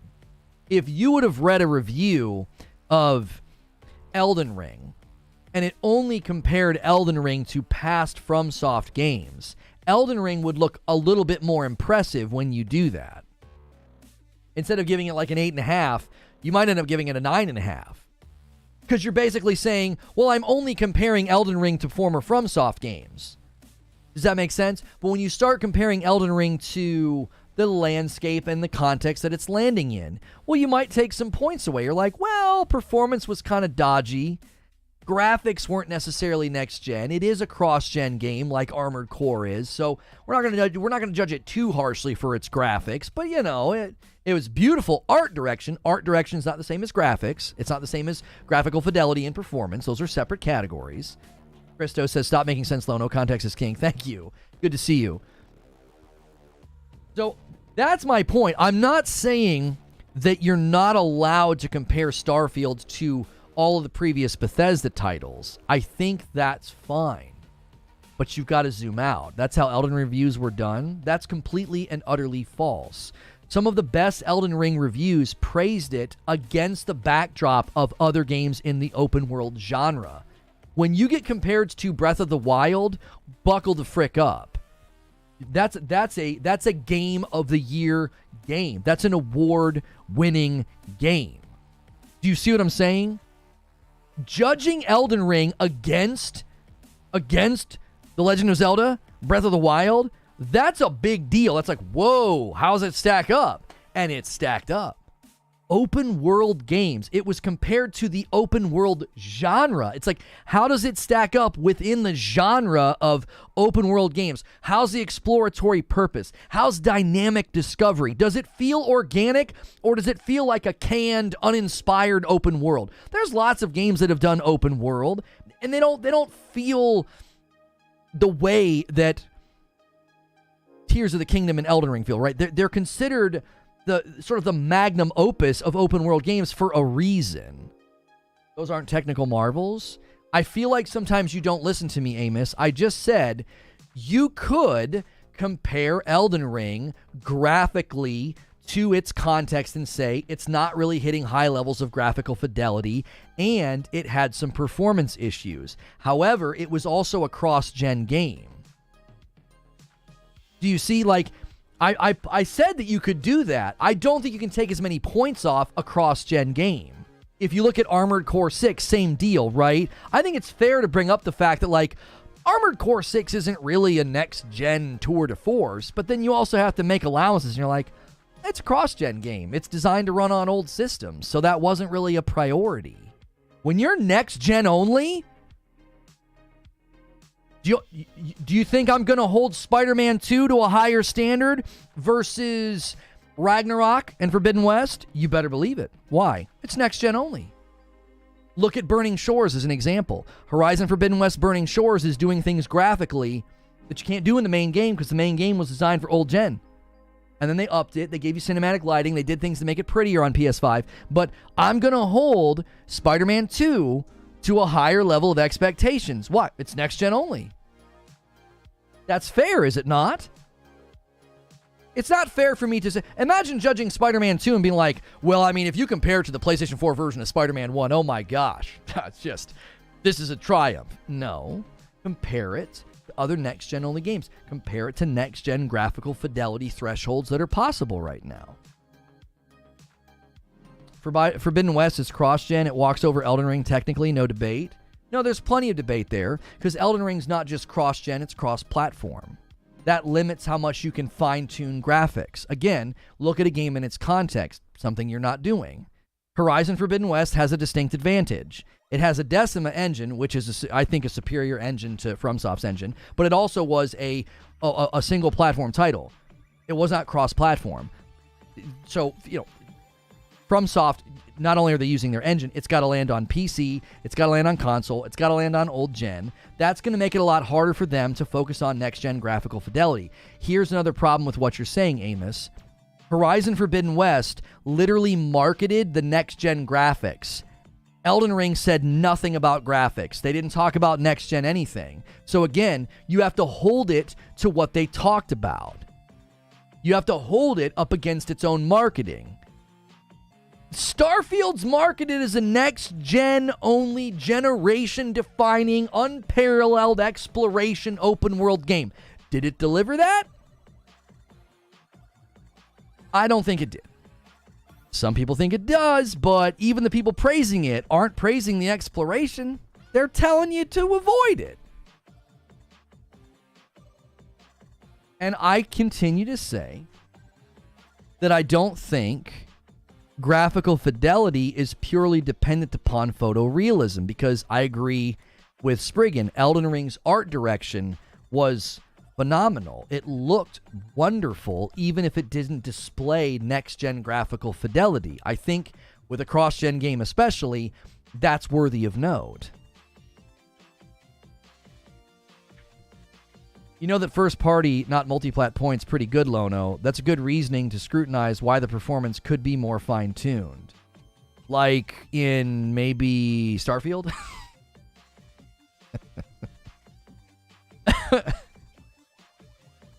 I mean, Starfield is Starfield is a single-platform game.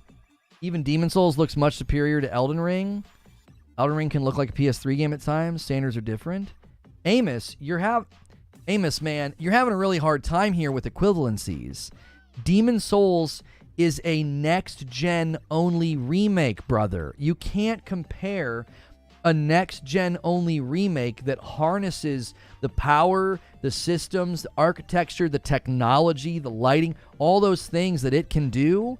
It's doing things that Elden Ring didn't even set out to do. You're not making a fair comparison. Like, I don't know why you're just trying to dunk on Elden Ring to begin with. The point is that when Elden Ring was praised, it wasn't praised in a vacuum. It was praised against the genre that it landed in. It was praised against other games that were excellent. When you praise an open world game and say, as good if not better than Tears of the Kingdom, that's high praise. Is Starfield being compared to any other award-winning games and winning? Is it? Are you comparing it to any open world games, any next-gen games, any RPGs, any space exploration games? Is it being compared to anything else that's been praised, critical acclaimed, award-winning? Is it being compared? Because Elden Ring was. What I'm saying is if you're going to try to game is excellent, it is amazing, it's a 9 out of 10 game, you better be able to justify that score by comparing it to other games that are also excellent. Does that make sense? If you want to sit here and say, this game's a 9 out of 10, it deserves to be in the Hall of Fame of games, up there in the upper echelons, the 9s and the 10s, then you need to compare it to games that achieve that. Starfield isn't up there. Elden Ring got up there. It's in the Hall of Fame of games. Why? Because when you compare it to games in its genre, it holds its own, if not beats them out. You can't, if you're going to justify a very, very high score for a game, you must compare it in the categories that I outlined. You got to compare it to other games in its genre. You got to compare it to the graphical performance and the graphical fidelity and performance of games coming out right now. You need to compare it to other games coming out that year. You need to compare it to modern design expectations. That's the point that I'm making. Nothing I'm saying makes Starfield a bad game. I'm saying the 7s and 8s make sense. 7s and 8s make sense. It's not edging out other games in this category. It's not. Belono, is the goal of cross-platform to make more money? Should we shy away from taking points off for performance issues due to it being cross-platform? Well, hang on, Russell. There's two categories. There's performance issues and then there's graphical fidelity. I don't take a lot of points off for Elden Ring not having high levels of graphical fidelity because they never marketed it as such, and it's a cross-gen game. You have to go look at the marketing of Elden Ring. They let us see every square inch of that game. We saw so much gameplay footage. Nobody was like blindsided by the fact that when it launched, it was like, oh, this is not some next-gen game with ray tracing. Do you see what I'm saying? Now, performance issues, I think Elden Ring deserved to be criticized quite a bit more for the frame stutters and the frame issues. Performance issues aren't the same as graphical fidelity. I take those as those are separate categories. That's why I say, if you're going to judge this game's graphics, I think it's fair to judge its graphical fidelity against other next-gen only games. It's fair to judge this game's graphical performance against other next-gen only games. And it doesn't measure up. It doesn't. It doesn't look prettier than other next-gen only games. It doesn't even look, I don't think, as good as other next-gen only games. And then when you look at performance, there's loading screens all over the place and it's capped at 30 FPS. It's not holding its own. It isn't. It only holds its own when you compare it in a vacuum to like, well, it's better than 8-year-old Bethesda games. Okay, great. That's assumed. That's assumed. A game that comes out should be better than its 8-year predecessor, 8-year-old predecessor. Come on. That's an assumed thing. You're not saying anything when you say that.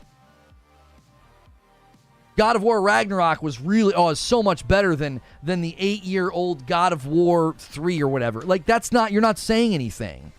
Whew. What an achievement. You made a game better than a game that's almost a decade old. Wow. Like, what are we even saying? That's not even worth saying out loud. It's the least buggy Bethesda game. Is that a merit badge? Least buggy, right? Do you want that underneath your senior picture in your high school yearbook? Least dirty. What? I'm the least dirty? What does that even mean? So on a scale of really dirty, the least dirty, why am I even being measured on dirtiness? Am I a dirty person? What? Like, least buggy. Like, what are we even saying? Imagine any other game getting praise for that. So it's the least buggy game, to come out this year. Imagine Jedi Survivor. Imagine Jedi Survivor Like, well, it's not as bad. I mean, Jedi Fallen Order launched, and it was really bad. This is not as bad. It's like, that would not be praise.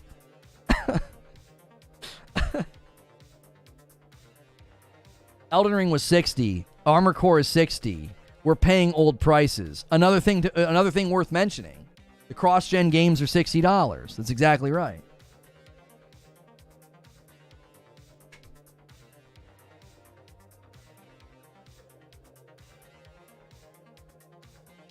The word salad equivalent of saying, I'm getting older. We're all getting older. There's no award for least buggy game. Yeah, it's the best tasting crap. This is the most tolerable animal feces. Like, if you're forced to eat feces, this is the least bad. I'm being exaggeratory. I'm being hyperbolic. Starfield's not trash. It's not bad. It's not what I expected. It's not what many people expected. And I think it's fair. I think it's fair to kind of push back on some of the ways that the game has been judged. Yeah. Starfield should have been PC only. A lot of your gripes are non-existent on a good PC. What are you talking about? I have a good PC. I lowered things to medium, and I'm getting consistent 60. And the litany of loading screens, the lack of innovation for modern game design, right? If you look at how they handle inventory, itemization, even just looting characters and ammo management, a lot of those problems are still present on a PC. What do you mean? Just because listen, the only thing that gets eliminated when I go to PC is I can get 60 FPS. Everything else is still there. Litany of loading screens, really, really slow open, not a strong emphasis on exploration at 1080. No, 1440, 60. I just lowered stuff to medium. I tinkered for 5 minutes and got 60 FPS. I tinkered for 5 minutes. And the only place I don't get 60 stable is in New Atlantis or whatever it's called. It drops to like 47 was the worst drop I saw. Most of the time it was in the 50s. Okay. That could require some tinkering and some optimization or whatever, but I have a 2080 Ti. I tinkered for 5 minutes. Like, it didn't take me that long. Now, I know every computer is different. There are people having performance issues on their PCs. I didn't have any major issues. I've got it installed on an NVMe, so the loading screens are all rather quick. There's just a lot of them. That's all. What's wrong with the looting? Feels like all RPGs in that aspect. The looting aspect hasn't changed from Fallout 4. It has the same rough edges and the same problems. They didn't even innovate on their own looting system. It's exactly the same as it was in Fallout 4. Something as simple as just like letting me take the ammo out of a gun instead of picking up the gun, getting the ammo from it, and dropping it on the ground. Like, something as simple as that wasn't even, innovated on. Even the people like Paris on Kinda Funny, he's loving this game. Even he was critical of the inventory system. It's a nightmare. They didn't even innovate on the basics of your moment-to-moment gameplay in an RPG. Come on. If anybody should have done a better job with, like, picking stuff up and managing your inventory, it should be Bethesda. I'm doing the same thing I did in Fallout 4. I'm like, I did this 8 years ago. You couldn't make this any better? It was like when I played Diablo 2 Resurrected. Is that really? I can't stack potions? I have a limited sprint? Why wouldn't you innovate on these things? If you want to have the classic Diablo 2 experience, that could be a box you check. Let me play a modern dungeon crawler, for Pete's sakes. I can't even make the NPC naked when I loot their head. Why is that a problem, Christo? Criticized the looting? Yeah, the looting feels really, really dated. I feel like I'm playing an old game. I'm like, this is how looting worked 8 years ago. You couldn't make this any better? You couldn't streamline this? I don't understand. You're right on the money about how we should compare the game to how it is right now, not versus a company's previous work. I think it's okay to make the comparison to Bethesda's previous works, but you have to go further than that. You're well within your right to say, this is the prettiest Bethesda game to date. This is the best Bethesda story to date. This is the least buggy Bethesda game. This is probably the most polished Bethesda game we've ever gotten. And then you say, however, when we actually compare Starfield within the larger context of open world games, of RPG games, of space exploration games, when we compare it in the larger context of next-gen only games, I don't think this thing measures up. That doesn't mean it's bad. It just means it's falling short of excellence. Like, here's all these excellent games, excellent space exploration, excellent open world, excellent, next-gen graphical fidelity and excellent performance, right? Here's all the 9s and 10s in these categories. How does Starfield measure up to the best of the best in these categories? And I'm saying it doesn't measure up. It doesn't. It falls below. And that's not a slam. I just think that's honest. It's like, that's why it's fair to give this game a 7 or 7.5 or an 8. I don't see it worthy of the 9 when you compare it in the larger context of gaming. Like, I don't know, every other game that we review, when we review Elden Ring, when we review Final Fantasy 16, when we review Spider-Man 2, those games are going to be measured against the larger gaming world. But for some reason, we don't do that with Starfield. Why is it wrong to put Starfield up against all these other games in these categories that achieve excellence? Why is that a problem? Why is the defense, well, it's a Bethesda game. It's really big. There's other games that are really big. There's other open world games.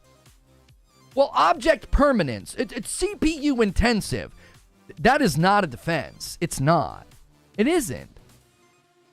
It's some kind of an internal hand wave. There's plenty of games that have performance problems and weird constraints. And you don't defend that by being like, well, if you actually look at the engine, like, have you ever done this with a game? Like Final Fantasy 16. Has Square Enix or anybody come out and said, well, I mean, really, the issue is the fact that they're not running adequate dynamic resolution outside of combat, and it's FSR 1. So really, that's why you're not getting 60 FPS outside of combat. Therefore, it's okay. Who's doing that? If they're doing that, that's not a legitimate pushback. That's ridiculous. Defending performance issues in a game by being like, well, the engine in FSR 1 and that's not a defense. No, the performance mode in Final Fantasy 16 is worthy of criticism. I don't care if you want to like deep dive down into the engine level explanation of Final Fantasy 16. That's not a valid criticism. I'm sorry, that's not a valid defense. It isn't. And defending Starfield by being like, well, it's CPU intensive and object permanence. So, what? Okay.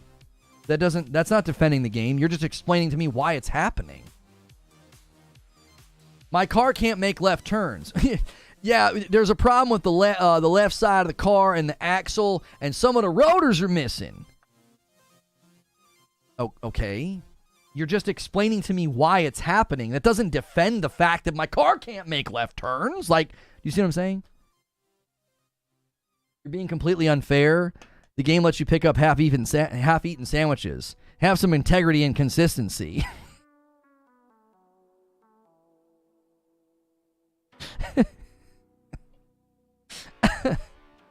That's good. A 7 is saying it's a crappy game because I don't like it. That's not an objective review. That's a stance and opinion. Homie, you understand that all reviews are stances and opinions, right? A 9 out of 10, a 9.5 is also saying it's a great game because... Let me change your sentence. You want me to reread your sentence in the opposite? Let's do it. A 9 is saying it's a great game because I do like it. It's not objective. It's just a stance or an opinion. Welcome to reality. That's true of all reviews. A 7 is just because you don't like it. Yes! That's the entire point. A 9 is just because you liked it. Yes! That's the point of the review. To establish, what did this person think? The purpose of reviews is an approximation of product value. It's not the definer of product value. It's an approximation. And when looking at these reviews, all I tried to establish today was, level up your discernment a little bit. There are reviews out here that are primarily comparing Starfield to past Bethesda games. They're not comparing it to the larger genre that it lands in. They're not comparing it to the context that it's landing in. They're not comparing it to the year that it's landing in. They're only comparing it to Bethesda games. I'm not saying that makes their review irrelevant or bad. I'm saying have some discernment. When you read that review, is that your mindset? Are you like, yeah, if it's a Bethesda game, I'm good with these things? Well, there you go.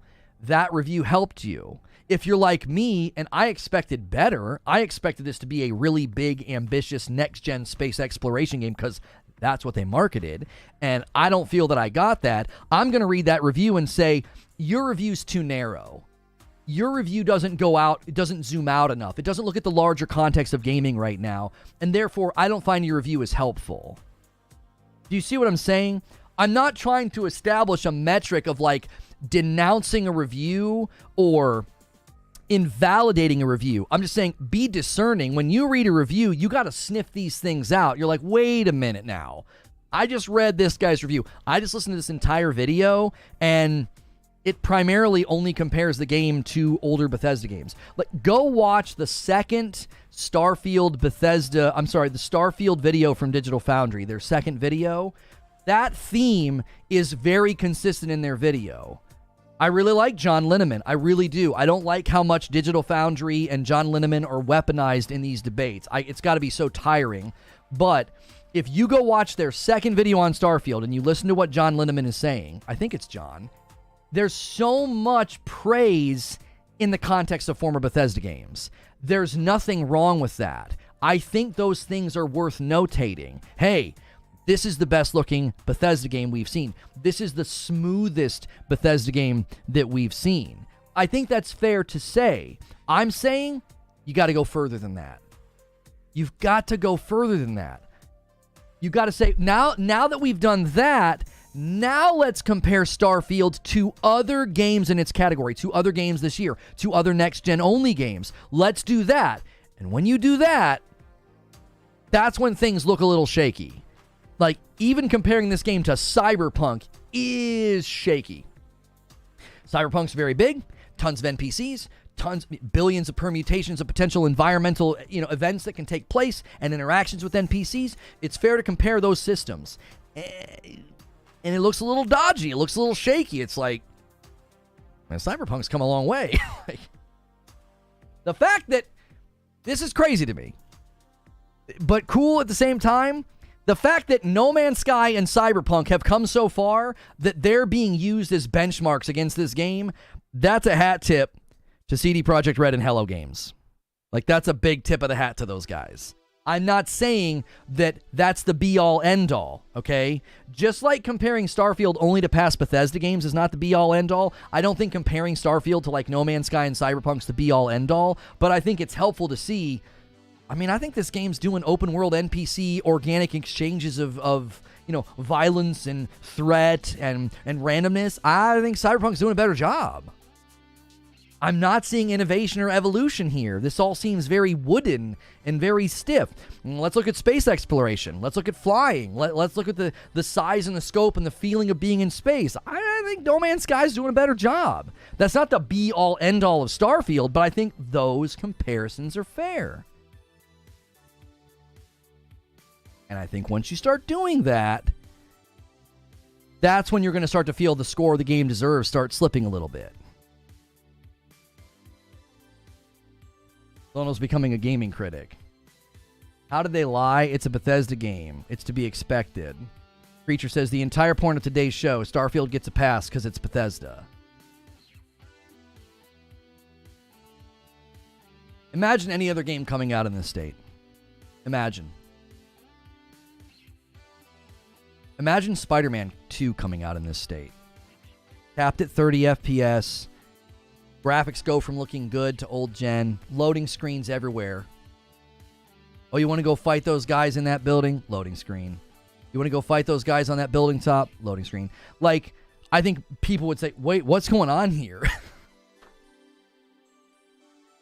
Digital Foundry usually does great videos, but the Starfield video was not one of them. You will experience bugs in the first hour or so. Did they not play 1 hour?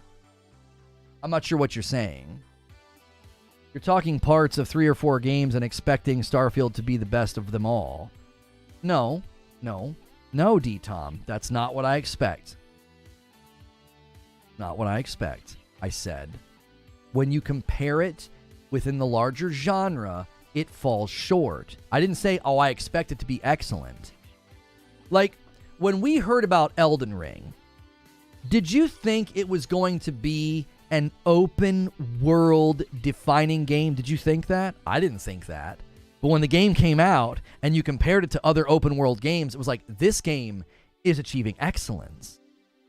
What I'm saying, D-Tom, is if you want to justify Starfield getting like a 9.5, I think you have to do that.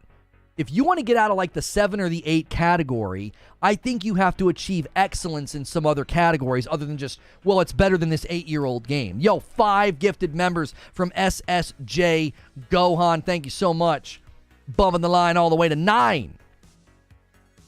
What other game does everything that Starfield does to the magnitude they do it? Right, so that's where it's fair, D-Tom. Let's use, I'm trying to think of a game where you could praise it in some of these categories, but then take points off in some of the other categories. I think it would be fair to say that Elden Ring achieved greatness in open world and exploration, but then you could talk about their UI and their inventory system not being so great. They don't do an excellent job with that. You could look at No Man's Sky and you could say, man, they nail space exploration. The RPG elements are more surface level. But you see what I'm saying? If you're trying to give a game a 9.5 or a 10, I don't think you do that by saying, well, it's better than all the games they made previously. Wait a minute. How does it stack up against other games in its genre? How does it stack up against other next-gen only games? You're saying this is one of the...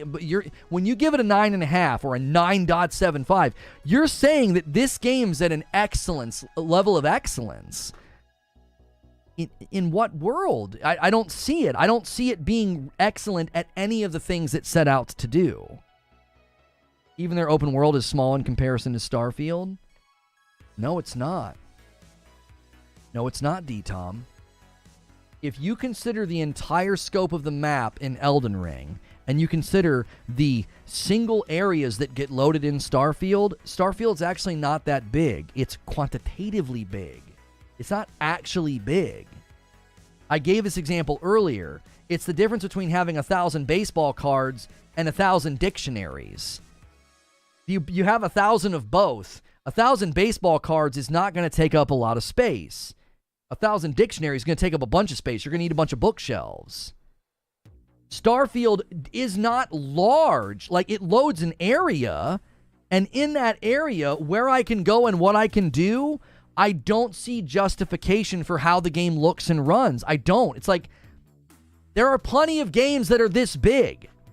I load into Horizon Forbidden West, and no loading screens. I can go from one side of the map to the other, and it's gorgeous, and it runs incredibly well. Your game, the area that loads, it's not that big.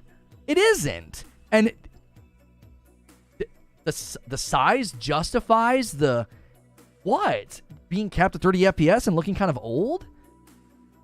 Yes, quantitatively big. There's no value to run around an empty planet. They allow you to travel around the planet. Right, but I'm not discussing that, D-Tom.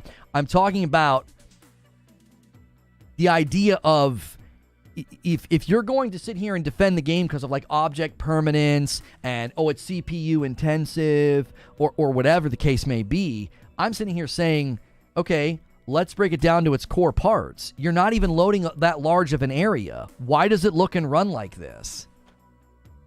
Let's do that. If you want to get down to the technicalities and get down to the technicalities, the areas that it loads in, compare it to other open world games. And it's like, what are you talking about? There are games that are way bigger than this that are more graphically impressive and run better. Just because I can load in another planet At a technical level, it doesn't matter. I'm only on that one area. That's the area that's been loaded in.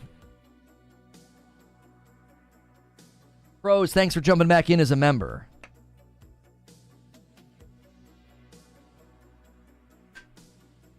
I honestly think it's kind of disingenuous to call it an open world game, to be quite honest. I just don't. It's just disingenuous to call it an open world game. I played a lot of open world games in my time, and this one doesn't pass a smell test for open world. It doesn't feel open world. It just feels so contained. It just feels, I don't know. Now again, that's my experience. I'm not saying your experience is the same as my experience, but it's like, man, I played a lot of open world games. I played Elden Ring 1.5 times and beat Breath of the Wild and was blown away by the size and scope of Tears of the Kingdom. And this doesn't feel like an open world game. It just doesn't. It feels extremely contained and constrained. It feels almost on rails. Don't you have to take into consideration how the map is created and loaded in? Isn't that the innovation of Starfield? It's not a single map. It's a baby world generator. You think that's innovative? No Man's Sky is sitting in the corner just kind of chuckling at the idea that that's innovative. Do you really want to compare procedural generation technology in Starfield to the homies that got there first? I don't think so, Brutal. I don't think that's a compelling argument at all. Even the procedural generation's not that impressive. It's literally exactly what No Man's Sky does. It's literally what No Man's Sky does. It's like, oh yeah, I've seen that cave system before. I've seen that building before. They're guys in the same locations. It's literally doing exactly what No Man's Sky does. It's not impressive. Like, it is impressive, but not anymore. It's like, yeah, we've been doing this for a while. Hang on, I got a super chat, and then Behemoth gifts 5 members. We've been slacking on the members. I've not had to ask for them, but we've been a little slow lately. And then Treble Champ comes in with a 5 spot. So when Naughty Dog releases a cinematic story-focused third-person game, are these people going to have the same energy? I'm not sure what you mean. You missed the wording. It's an open-world game, and the worlds come in all sizes. Thank you, Evidence, with 9 months. Pros with the 5 spot. I'm interested how many hours you have played. I felt the same till I spent more time on planets. I played 5 hours, and I know people are going to say, you haven't played enough. I'm going to play more this afternoon. I want this game to win me over. I have too many games to play right now to play a game that's landing in the middle. There's too many games. I don't have time. There are games I can't finish that I wish I had time to finish. I can't give time to a game that's landing in the middle. I can't.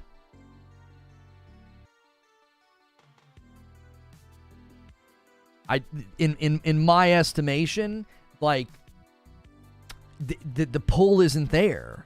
5 hours in, I'm like, this is boring. It's not. I'm not doing any of the things I wanted to do. People are like, well, your game really, really heats up after 20 hours. What?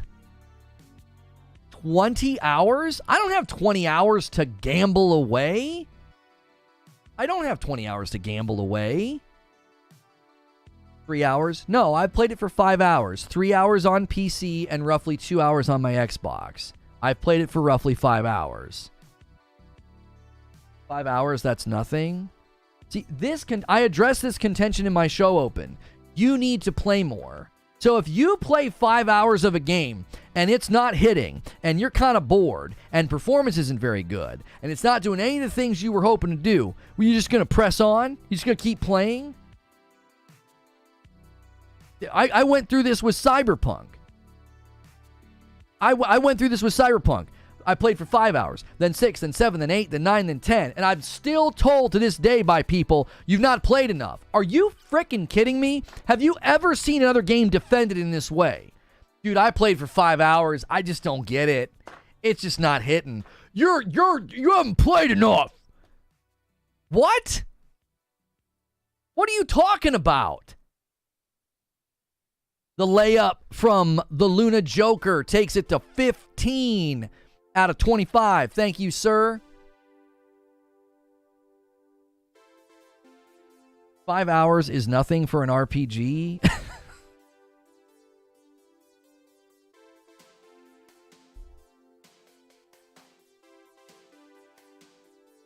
So let me ask you something. Let me ask you something. All the problems I have with the game, do they evaporate after 20 hours? Do they? The litany of loading screens, the inventory system, the looting, the performance, the NPCs, the focus on questing over exploration. Does that go away at 20 hours? Because judging by the reviews, it doesn't go away. That's the core content loop. That's the core of the game. You're questing, you're going to planets, you're getting in fights, you're looting, you're leveling your character up, you're getting new stuff. Now, sure, there are things I haven't been able to enjoy yet, like ship customization and crafting on my guns. Is that going to make up for all the other issues that I'm frustrated by? Javier Cotto! This man's been sitting in the shadows, and out of the dark, he comes and drops a 20 bomb out of nowhere, taking the number to 35. This guy won the Eknor Award last month, and he's coming out strong today. Thank you so much, sir. I think what I'm going to do is I'm going to do Montserrat thin, and then we're going to shrink this a little bit. Yeah, what I want to do is let's go. Can we go like that? Is that easier to? No, that's hideous. I need to figure out how to add padding on a text box so that it always stays centered. I can't remember how to do that. In OBS, I can add padding on the edges so it'll always stay centered in that box. Thank you again, Javier Cotto.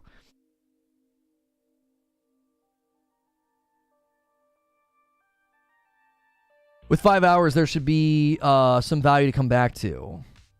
5 hours, I stole my first ship, found a secret mission, got a ship out of it. That's my first 5. I have 26, and I've only done 3 main lines, and I'm finding all sorts of stuff to do that are discovered. If you said you played 2 hours and loved it, would they say that's not long enough? That is such an excellently phrased question. I love that. I absolutely love that. That is so well constructed. That is a thoughtful scalpel. I love that. If I've only played, we have somebody in chat right now who 5 hours in, they were having a ball. Were those 5 hours illegitimate? Yeah, you're not really having fun yet. No. You can't say you're enjoying the game yet. You haven't gotten far enough. Right? If 5 hours isn't enough to know that I'm not having fun, is it enough to know that you are having fun? Don't you see how inconsistent that is? It's an absurd claim. It's like, well, you got to get to 20 hours, bro. That's when it gets good. There are plenty of people that have played for 2 to 5 hours and are having a ball. Is their opinion invalid? Is it? What about the guy who played between 60 and 70 hours and he didn't get to New Game Plus and he gave it a 7? And the people that are in the hundreds of hours that got to New Game Plus and they're given like 8.5s. Is his less valid because he didn't play as long? Like, that's an absurd way to validate or invalidate opinions on games. Another double standard. The best I've seen so far are people saying it starts to get good with New Game Plus. I mean, Pete Hines said the real game starts after you finish the story. I mean, he tried to let people know, right? Guess I needed to hit 5 hours and 1 minute to know whether or not I like Death Stranding or not. Yeah, 4.8 hours. Yeah, there are plenty of people who have played games for 4 or 5 hours, and they're like, I gave it a shot. I gave it a shot. I don't like this. Right? I'm going to play more today just because, listen, I'm dead serious. There's this part of me that's like, man, I hope this game turns the corner for me. Man, I really, really hope this game turns the corner for me. I'm not playing today just for pomp and circumstance. I genuinely am like, bro, I want to give this game, I want to get to that point where I'm like, man, I got to jump in. Global score is dropping some more. It just got an update on Steam. It's still at an 85 within my language. Globally, it's still at 81. Okay, but the Steam DB dropped to an 80.1. So, more scores are coming in.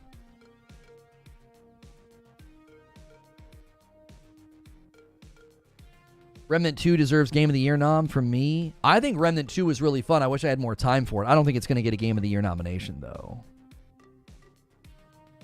I hated it first, almost quit, but I started to like it 45 hours in now. You want to know? You want to know what my diagnosis is for that? Why that keeps happening? I think what you're saying is legitimate. I think the people that are like, bro, when you get to 25 hours, 50 hours, oh my gosh, New Game Plus, oh my gosh, that's when it gets really, really good. Oh, blah, blah, blah, blah. I think you're telling the truth. I think you're correct. That doesn't defend the game, but let me explain what I'm saying. You want to know why I think that happened? What the causality was? I think Bethesda really, really knows how to build a good RPG. And I think they did that. What I don't think they know how to do is innovate and evolve. Right? They leverage procedural generation. Okay, cool. But the core elements of the game and the flow and the looting and the inventory and the shooting and that opening, it's like, you guys really, really missed the mark here. What is this? I've seen people say that it's totally valid for people to be upset at the first 12 hours. They're like, it's just bad. It's like, what is this? Matty Plays himself said he was scared for the first 20 hours. Almost like, what did you guys do? What is this? Right? I think their core competency is RPG systems. And I think they built good RPG systems. Whether it's the gun crafting or the skill trees, the persuasion systems, right? I think that's why people are saying that. I think that there's an element there that's like, holy moly, this game could have maybe landed so much stronger with people if they had figured out the first 12 hours and made it more of like a 1 to 2 hour onboarding experience instead of needing like a 10-hour onboarding experience. Funny enough, I think Cyberpunk had the same issue. Ignore how badly it performed on consoles. Just ignore that for a second. I think Cyberpunk had the same issues with people. Everybody that got out of the first 10 to 12 hours are like, Cyberpunk's amazing. Everybody else was like, what the frick is this game? They were like me. They were like, I don't get it.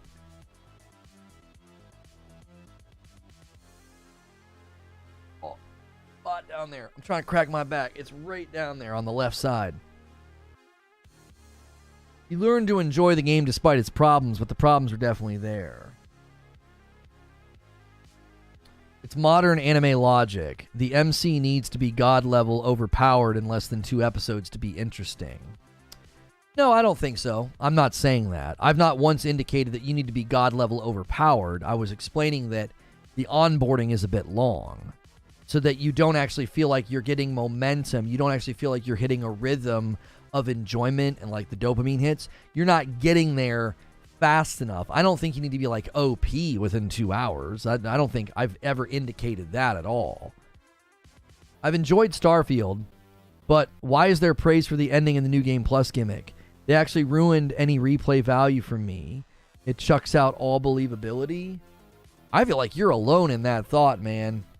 People are really thinking the New Game Plus stuff is cool. People are really thinking it's cool.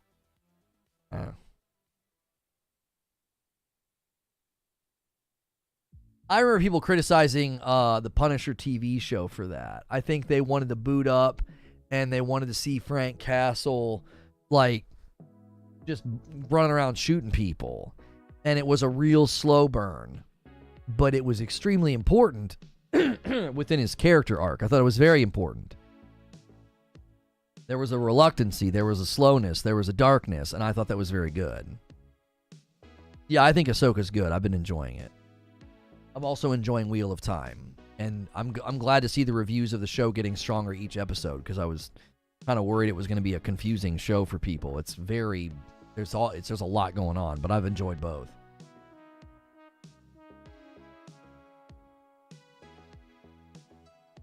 Let me get us ready for gameplay too, because I do want to try to put in a couple hours and just see if I land at all in a different place, because I have this lingering desire to enjoy this game. Now, I'm not trying to do that thing. Hang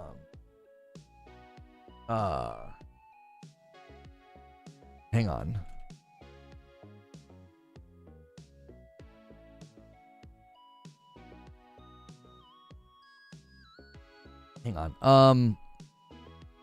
I'm not trying to squeeze this game into something that it's not. Like, I definitely think that that's something that people can do. They can sort of try to play a game in a way that, like, it's not been designed, or they can play a game in a way that, you know, it's just not for them. I'm definitely not going to do that, right? I'm going to try my best to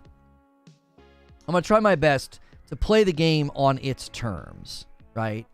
I am disappointed that elements of what, you know, we thought we were going to get, you know, just didn't land as strongly as I was hoping. And, you know, performance issues and the loading screens and all that stuff. Like, I'm just going to try to accept those things as, like, that's just where the game landed. That's where the game ended up. And, you know, and see if I can't just get into that lane of, like, go get in fights, go do some stuff, you know, get on the planets and have some fun. Because I do think the people that are saying they're having fun, I don't think they're, like, you know, mindless, you know, coping Xbox fans. I think people are genuinely enjoying the game. Like, I think the Steam score speaks to that. I don't think you have a bunch of console warriors on Steam, you know, padding the numbers. I think the number will drop in the coming days. I think Steam users are a little bit more harsher, and I think right now most of the scores are excuse me.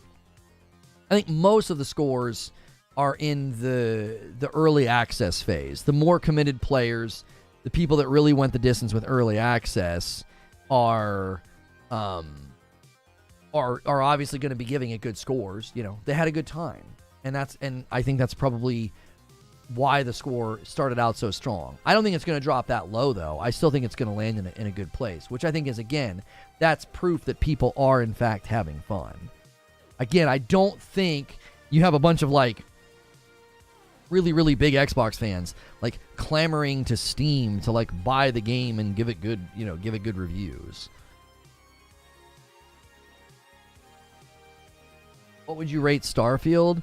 Currently, I would give it I probably would give it a 7.5. I'd be open to updating that to an 8 if I can get to a place where I enjoy the beginning of the game.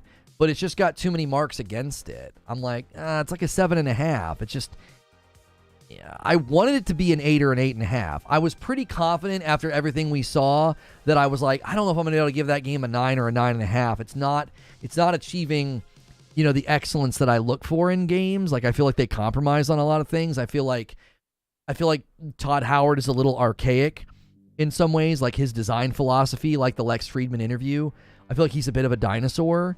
I think Todd Howard's an impressive dinosaur, but I think he's a bit of a dinosaur. I think he has ideas about games and how they should ship that I just don't think line up with modern sentimentality. And that's totally fine. I don't think that's like a mark against him, but I think that's a mark against my ability to enjoy what he ends up creating. Does that make sense? It's like, that's fine if that's his philosophy for game creation and that's his ideas about, you know, frames per second and everything. But that tells me I'm probably not going to like what he ends up creating.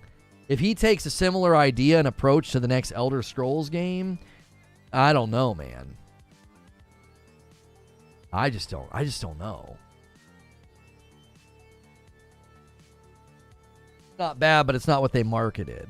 I appreciate the people who are enjoying it that will at least admit that. They're like, this is just not really in line with what they marketed. I appreciate people that are willing to admit that. They're like, yeah, it's not really what they marketed. It's not landing as strongly as, I hoped that it would.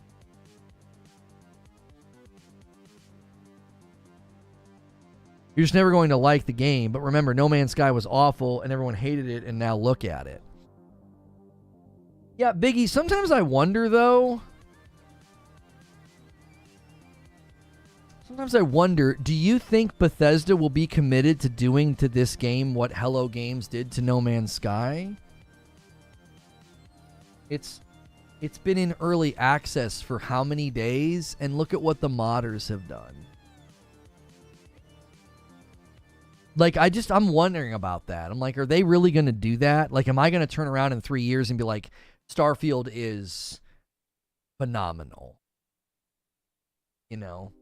I just wonder if that's how Bethesda operates. It's not what I expected, but I am enjoying the game. And I just really appreciate folks that can be honest about that. I really do. I think that it's been particularly frustrating to be accused of just being like a hater when it's like I followed every step of the way. I followed this game every step of the way. I did. I combed over Q&As. I combed over blog posts. I combed over everything.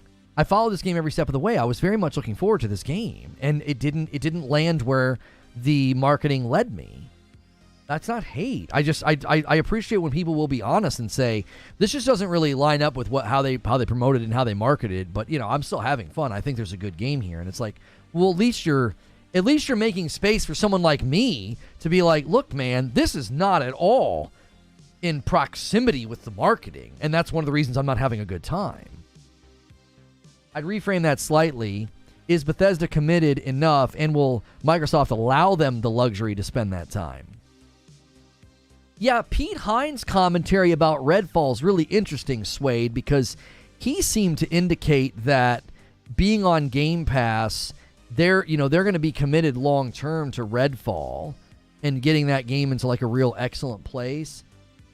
I don't know if there's enough core elements in Redfall for that to ever happen. They're calling you a pony today as if you called it Starfail in the show open. Yeah, I don't think I've done any bad faith takes. I've not done any of that. I've even talked against some of the bad faith takes that we've seen. The like the water, really? Is that really a big determining factor? And then the other thing I talked about is like the whole 200,000 refunds thing. I just don't. It's like you're being misleading. You're misleading people, and that's just I don't endorse that. I don't buy into that. I feel like my takes have been pretty measured and pretty fair. They've not been like inflammatory. I'm not like out here rage baiting. It was like,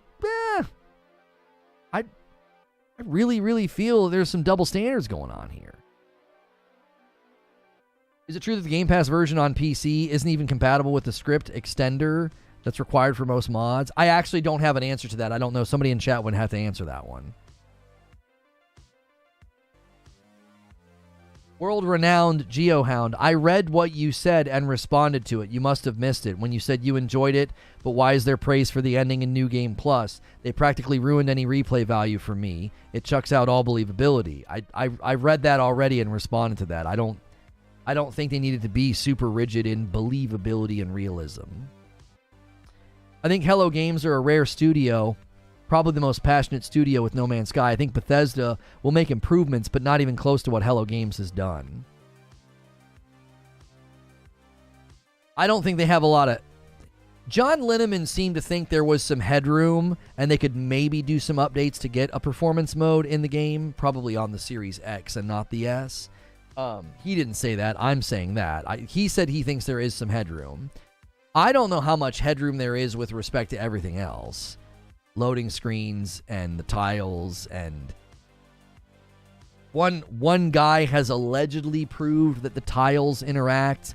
I I don't think we've seen enough evidence yet to conclude that. It still seemed to be really, really, really far. It's like they still don't seem to be connected, and I need to see more evidence. I also don't think it matters, given that the tiles disappear.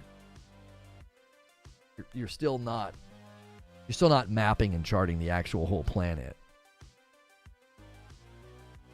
Sorry, I put my headphones down a moment. Must have literally been the moment you read my comments. Yeah, I read it as soon as I saw it. I did. I try to read as much of chat as possible without making the conversation seem, crazy and too wandering. I don't know what specifically in the marketing wasn't what they marketed versus what you personally took away from the marketing. Solemn, when they tell me that it's a massive open world game and it has unparalleled exploration, I don't feel they delivered on either of those fronts. The method by which they give you exploration, I don't believe is unparalleled. I believe it's very dated. It's loading screen riddled and contained. And I don't feel that it's a massive open world game. I don't. It's very contained. It's very penned in. Listen. If you're going to sit here and try and sell this game as some crazy, amazing, ambitious game about exploration, and all of the positive reviews are like, I started having a better time when I just focused on questing. I mean, even your positive reviews seem to be repudiating your own marketing. Right? Even the people that are like, I'm having a great time, but it's like they're repudiating the marketing. They're like, yeah, once I stopped really, exploring and just started questing, I started having a great time. What? Plenty of reviews have really been critical of the exploration aspects. If that was the wording, I can agree with that. Yeah, the unparalleled thing, to me, it goes beyond, marketing puffery. It's like you're not just puffing up the game. I felt like they really misrepresented it. I'm not saying they're liars, but I'm not saying they're liars. I walked away. What's the point of 1,000 planets if exploring sucks? We kind of talked about that in a previous show, AOZ. It's like, one of the things they did was they decided to go super big on quantity, but the mechanism by which you engage with that quantity it doesn't justify its existence. It's like, yeah, you went big on quantity, but the experience is, I think you guys would have done a better job if it would have been a little lower in quantity, right? Tenor dude with 24 months and it's a VIP. Welcome back. Todd Howard's great at doing that. He made a career out of it. I just like when people that are even enjoying it or praising it can be honest about the fact that, this isn't really what we all expected. This kind of fell in a different category. That doesn't mean it's not good. I think that's what keeps getting lost in the discussion. I think you can say both. You can say, this didn't really land where a lot of us thought it was going to land. It can still be a good game. It can still have redeeming qualities and things for you to enjoy. You can say both. I think you can say both.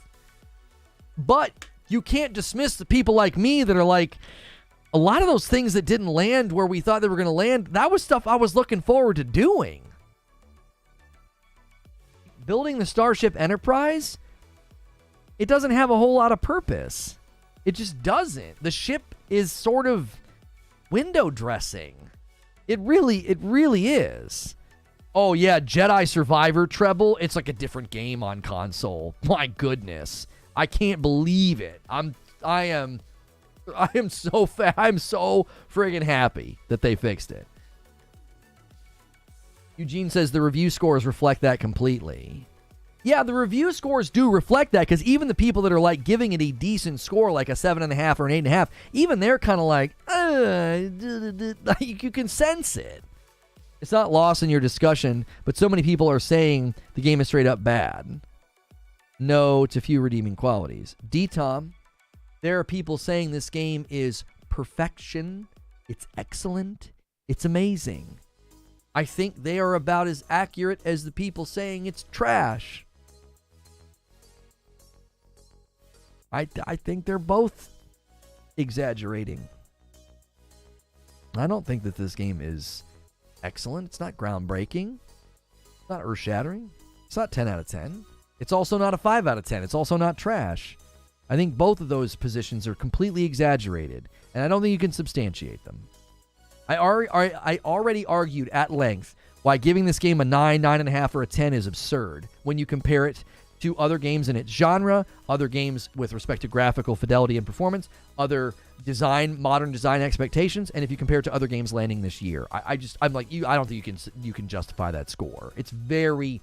I'm not compelled. I'm not saying your review's invalid. I'm saying I don't find justification for those scores. I don't. Those scores are commonly rooted in, it's the best Bethesda game. It's the best Bethesda. It's better than past Bethesda. It's like, that's not justifying a 9.5. Played Star Wars last night. Couldn't put it down. I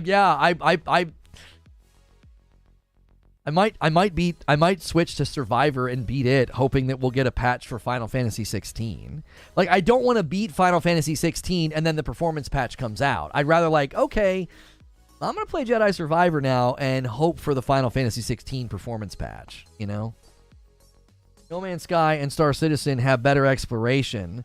So if they said unparalleled, then they did lie. Starfield DOA. Oh, it's not DOA. That's absurd. No. It's not DOA. That's so extreme.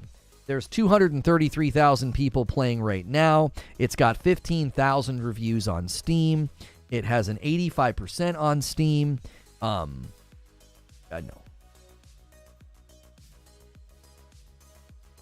No. That's absurd. This is not the player engagement graph of a DOA game. What you're saying is absurd, and you can't substantiate it. I think we need to look at this player engagement graph after the weekend especially. I don't expect this graph to go crazy the next couple of days because it's the middle of the week, but I think this graph will look a little bit more impressive on the weekend. I do not think you can claim this game's DOA. I think that's absurd. It's coming. Good gaming strat, Lono. I'm 98% complete with FF16 and AC6 has its hooks in me. Saying it's the best Bethesda game isn't exactly a glowing review. The last real Bethesda game was Fallout 4, which was a 2015 game, not much competition. I've made that point very many times. Comparing it to an 8-year-old game is just... It's like the old Chris Rock skit, right? I take care of my kids. What do you want, a cookie? Right? You're supposed to, you dumb mother... Like, that's what I feel like saying. It's like, well, it's better than an 8-year-old game. It's like, okay, it better be. You're supposed to be better than a game that's almost a decade old. You're not saying anything. You're not saying anything. Like, what are the dates for all the God of War games? What are the dates for them? Like God of War Ascension... Hang on. Yeah. Or even better, God of War Ghost of Sparta. If you said, well, God of War 2018 is so much better than God of War Ghost of Sparta, it better be. There's 8 years between them. Like, God of War 3 came out in 2010, and God of War 2018 came out 8 years later. Yeah, I mean, God of War 2018 is just so much better, so much more graphically impressive than God of War 3. Are you kidding me? It better be. There's 8 years between them. You're not saying anything. Imagine if all the reviews of God of War 2018, that's what we heard. That'd be ridiculous. You'd be like, what? That's not the way you score a game. That's not the way that you evaluate a game's overall quality and substance. Now, you can mention that, but that you can't stop there. God of War 3 is better than God of War 2018. I have no problem with stating that. This is a huge step up from Fallout 4. Cool. It better be. All right, can you move on to everything else? Like, compared to everything else that's come out in the last couple of years that's attempted to do this type of thing. Space exploration, RPG, big open world games, next-gen graphical fidelity and performance. How's it stack up in those categories? It doesn't. It doesn't. I think that's fair to say. And when you say it doesn't stack up in those categories, I'm not saying it's a bad game. I'm saying that justifies a 7 to an 8. That justifies not giving it a 9 or a 10. That doesn't mean it's bad. It just means you crowning it with excellence and a high score. It's like when it doesn't even measure up in the categories that it lands in. Come on, that seems ridiculous.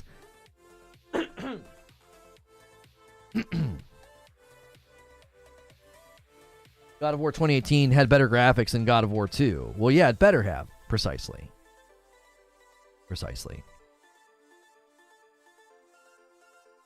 God of War 2018 actually made upgrades. That's why it got Game of the Year. But God of War 2018 didn't just get Game of the Year because it was a better God of War game. It got Game of the Year because it was measured against other games in the genre. It was measured against other games that came out that year. You don't win just because you're better than your previous game. Like, what are we going to do? So, how long has it been since we had a Wolfenstein game? And like a Wolfenstein game comes out and is like miles ahead of the last one. And you're like, yeah, man. Game of the Year right here. Nobody would say that. Nobody would say that. Did I miss any fan funding? We need to shift to gameplay in just a second. Hang on. I'm having some trouble here. No, I've thanked everybody that did a gifted or that did tips. I will gift the members that I owe you guys when we go to gameplay. I owe you 5 right now. If you want to push it to 50 so that I'll owe you more, you can do that. I'm going to take a quick break because usually I take my break when you're watching the premiere. I go upstairs, stretch my legs, use the restroom, but I can't do that when we're going right from talk show to gameplay. So hang tight. Do me a favor. We've got over 800 people still here. We've held between 800 and 1,000 people all morning. I need you to smash that like button. We just hit 600 likes. Let's set our sights on 700 likes. That really does help out the video. It's free to do that. Make sure you hit subscribe so you don't miss the talk shows, the daily back and forth. We already covered this week Nintendo Switch 2, and we covered Cyberpunk. We covered a lot of different topics this week. We also did an upload about Final Fantasy 16, and I did an upload about state of play rumors. So we've really covered the gamut of gaming news this week. You get a lot of content on this channel. No matter if people tell you, he grew his channel hating Xbox and bashing on Starfield. Look at my past broadcasts. Look at my uploads. There, we cover very, very wide breadth of topics here. And the support this week for a Nintendo stream and a Cyberpunk stream, it was awesome. It was great to see that response. So thankful to the people that really have caught the vision of what we do here with a variety gaming talk show. So make sure you're subscribed. Make sure you hit that bell button. And make sure you, make sure you do all those things. I'll be right back. Give me 1 second.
All right, I'm back. And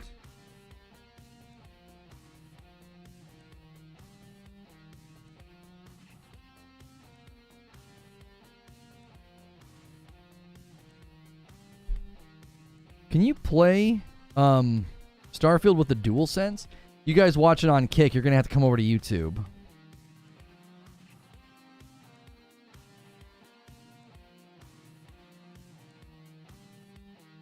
I'm dropping a deuce. I was talking to my wife. I thought we were watching these kids today, and we weren't. So I was like, I was trying to figure out what was going on because I was expecting to go up and see the kiddos in my house that are typically here when we watch them on like Wednesdays, and they weren't here. So I was like, what's going on? Why aren't they here? Because I got like a calendar update from her, and I was like, because she had canceled the calendar event, and so. I was talking to my wife. She was making something. It smelled amazing. I like spaghetti sauce or something. I was like, oh my gosh. Okay.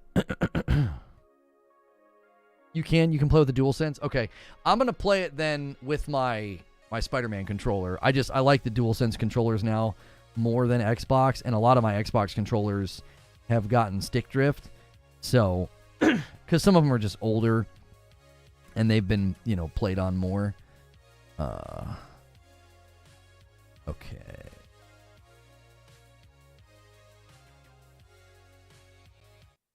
All right, so I'm going to stop the music.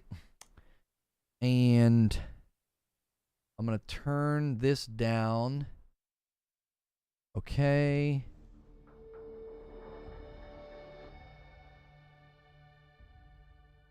Oh.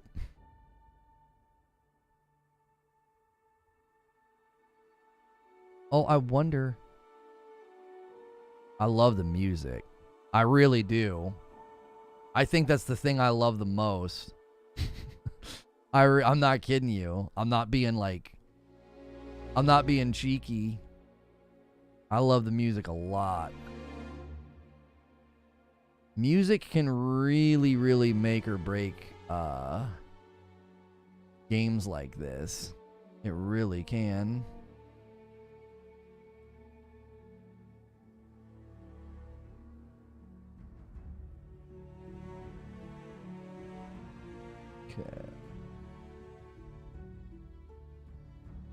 I'm going to have that in the frame.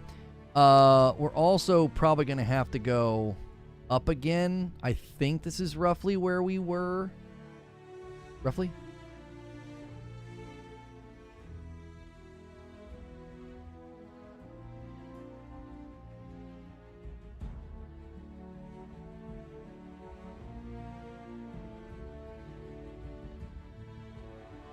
I don't understand. How do you use the DualSense? You have to like push a button on it or something?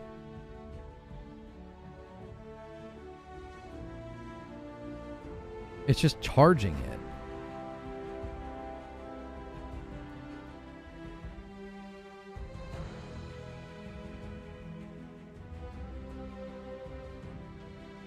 Let me try the Xbox controller instead.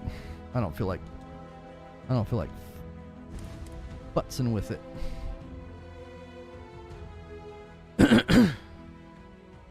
DualSense trash? I like the DualSense controllers. I mean, I don't care if you don't like them. It doesn't affect my enjoyment of the controller. But it wasn't working. I don't know why. Oh, wait. This is my wife's save. Wait. Load. Okay, so I need... What day did she...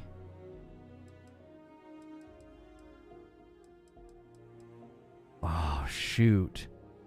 Did my save get overwrote? Probably right here, right?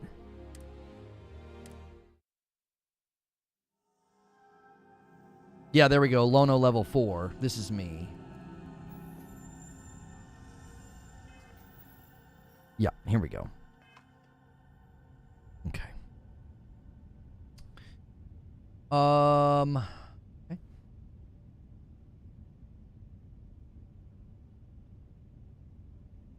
You have to hold the select share button on the PS button to pair. I mean, I had it plugged in.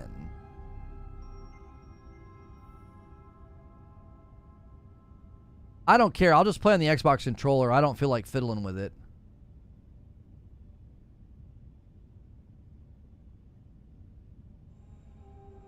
All right, I got to change the thumbnail on the double standard stream. We're going to switch streams.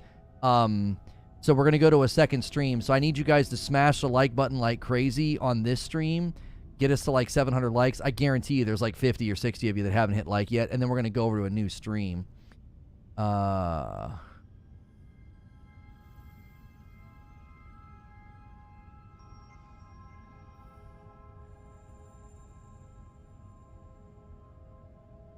going to copy and paste the link in chat as well.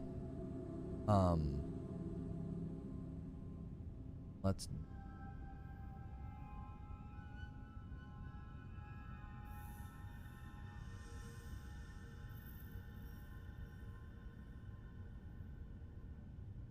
Okay.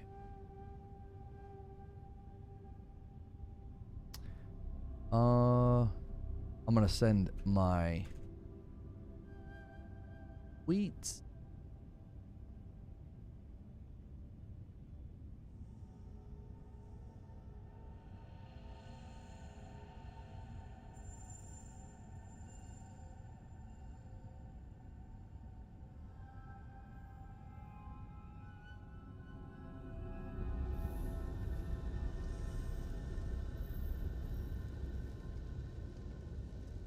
All right, let's dive back into Starfield. I'll make it the featured video on the channel as well. So if redirect doesn't work, you should be able to come back to the channel and see it. Okay. Got the link there in chat for you.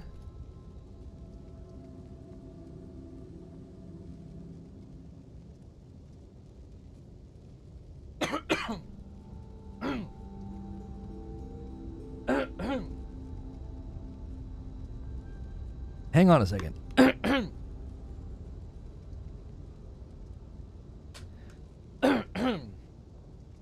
I had like a tickle in my throat all of a sudden. That was terrible.